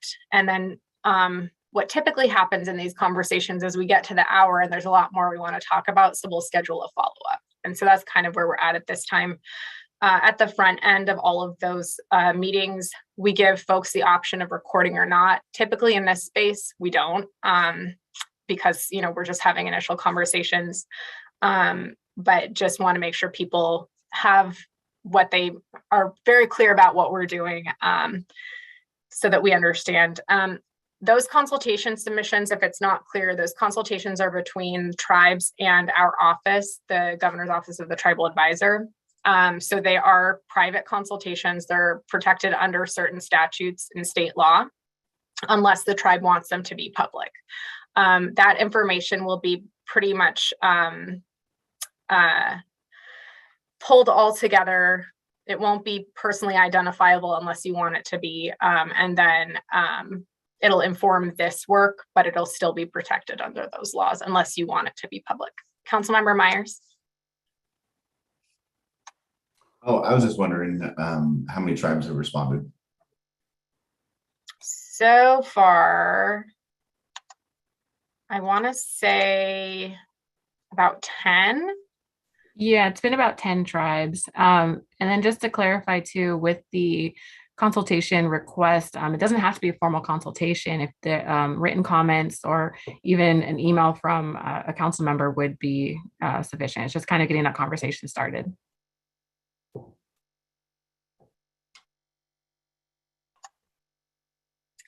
Additional comments, questions?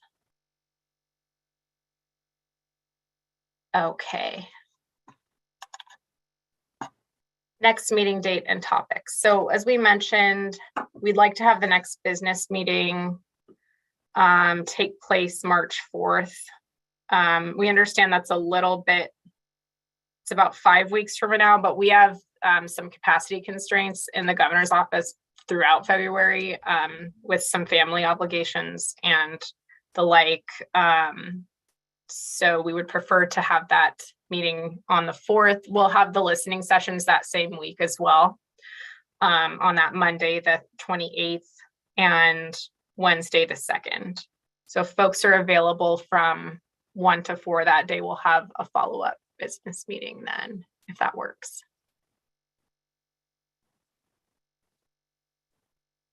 I'm not hearing any no's, so I'm gonna say that that's when it's gonna be. Okay, then with that, we will open up to public comment. And if folks need to leave, that's fine. And thank you all for joining today, and Happy New Year. And also Happy Lunar New Year. Councilmember Makara. Oh shoot, where did it go? Yeah, I wanted to relay a comment I received from an elder. I think I'll just say Eastern Sierras, Paiute country. The concern, well, it's a concern, it's a comment. Here it goes. I just want to read it for the record. but it's been part of our discussion. I have comments about the question that was raised about who is the audience for the storytellers and not wanting to be prescriptive on how stories are told. I agree that the stories should be told as the storytellers want, and there can be healing in telling the stories. I do think it would be helpful to provide some guidance. So I think that's the part that's for us. I do think it would be helpful to provide some guidance. It would be a shame if all this time and effort is expended and this important part of California history is not used to educate non-Indians. As we often hear, if we don't know our history, it may be repeated. And I think that comment's intended to both Indians and non-Indians alike, Californians, in other words. And then it says also, our future generations who will not have had the same experiences, hardships, and challenges need to know our history as well, so they fully appreciate who we are. So thanks for allowing me to relay that. Thank you. We appreciate that. That reminds me too that all of the subcommittees now have emails as well. And so you can find those on, there's now a subcommittees tab on the revamped website, and you can find those emails as well if you have something specific. And we will talk to all of you in the subcommittee meetings about accessing that.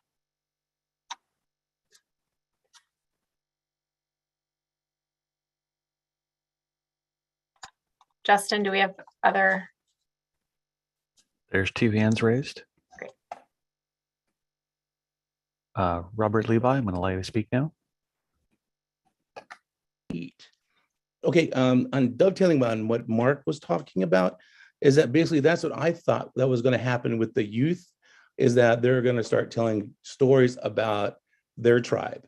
So I just kind of got a little misinterpretation about the wording. And it's more about narratives, their narratives, how, because the questions were basically, how within the last 2 years, what part of your story that you can tell. And that's really more toward a narrative that they were doing. And then just like, same thing that I thought Ernie Siva was going to do when they did his Dragonfly stories, was basically not too much. There was some integration of Kuya and Serrano creation stories, but again, it was mostly his life as he grew up. So I think, it'd be better not so much as saying the storytelling, but it'd be more like youth, their narratives and how they perceive the Indian world today. Because again, like Councilmember Makara was talking about, they're going to go through a whole different stage of what my father and my grandfather and even I went through, in terms of they've got to know that they're the hardships that our ancestors went through. And again, that's one thing that really came through. They were telling their stories, which was really, really, really good. Both good and bad of what was happening to them. And so that's where we need to concentrate our efforts on in terms of truth and healing, and also in the educational field about letting them know, what their stories are going to be and what they are feeling as California Indians, and just being proud of who they are and where they're coming from. So again, just a little dovetail on what Mark was talking about. Okay, thank you guys.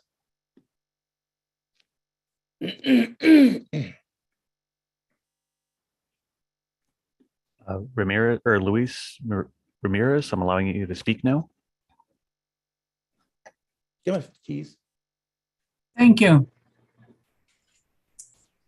My name is Luis Miranda Ramirez. And I think that storytelling is very important, and that's one of the things that we've been doing, working in explaining situations, and through the Critical Mission Studies program, we came up with a play and readings about the 4th grade mission project, as well as including our creation stories and acting it out and putting it on video. And so we have that out. It's all over YouTube, and trying to share it with Indigenous people, because we all have gone through some of these, and this is ways that I've been treated since becoming chair of Ocean, and trying to get the public to understand who we are and how long we've been here, and also to protect our sacred sites, and just share as much information as we can through the media. And that play is available, like I said, on YouTube and Vermo, and teaching our youth, and hopefully that they will use it and learn more about us. Thank you.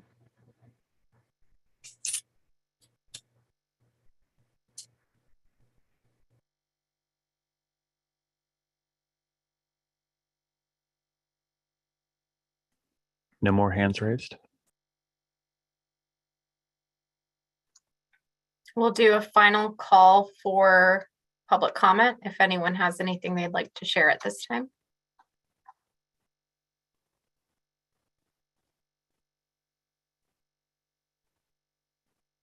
Okay, well, with that, then would anyone like to share any closing thoughts, or would you like to get out of here early? Oh, we have two more raised hands. Oh, one is Councilmember Makara. Mine is very light. So if are the two hands from the public? One, I'll defer to that. I'll go at the end. Okay, Luis, I'm going to allow you to speak now.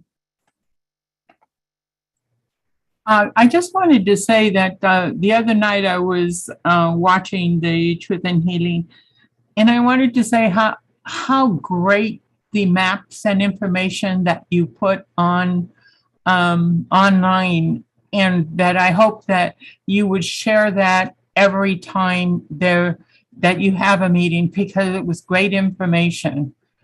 Thank you. Thank you. And I think what Chairwoman was referring to, that's part of the digital atlas. And it's basically also us all decolonizing how we think about ourselves, and that the fact that we move in different ways and we have all these trails that predate colonization, and that the fact that we just confine ourselves to certain places is so counter California native. So maybe we'll do a follow-up webinar on some of those resources, because there's also primary source materials embedded in that. And so it would be helpful for you all to see that. Councilmember Makaro had a comment, and then I think Councilmember Lucas wanted to close us out. Like I said, mine's on the lighter side. This weekend, there's in some circles, what's considered a big game. It's a contest between the Rams and the 49ers. Got the South versus the North. And but on the Rams is a fellow whose name is Austin Corbett, number 63. He's a guard, sits right, or it's positioned right next to the center. And he's a tribal member from a tribe in Nevada, the Walker River Paiute tribe. And I wanted to acknowledge him, even though he's not a Californian. You know, the Paiutes, before there was a California, occupied and lived and traversed a section of, this land. So I think it's really significant. It's something actually I learned just 2 or 3 weeks ago. I wish I had known sooner, but he's number 63. And so if you happen to tune in on the game, he's a guard, offensive guard, right next to the center. And he's a big guy. He's about weighs in, according to the internet, 307 pounds. So Walker River Paiute, his name's Austin Corbett, number 63. And I think it's something for Indian country to be proud of. Thanks. Thank you. Councilmember Lucas, would you like to close us out? Yeah, I'm just going to respond, 300 pounds, man, that's a lot of men. But, the Rams, I was fortunate enough to work in the desert here a couple of years ago. And the last day of our project, there were 3 great, big, magnificent Rams who strutted their stuff for us all day long. And I got some wonderful photographs. And somebody reminded me that the Navajo believe that their medicine people came back as the Rams. So Mark, I hope you're cheering for the Rams. That I'll support you on that. I did want to just comment. I think we had some good conversations today that I find very stimulating. Again, it comes home to me that each generation looks at things very differently. And I would just caution us about looking too much to the current thing as much as we really need to focus on our history to make sure that that history gets recorded. So I know there's a lot of complexities here, but I thought it was a really good conversation today. And I thank everybody for participating. Thank you, Council Member. Well said. With that, we will conclude today's meeting and we will see you all in the next month.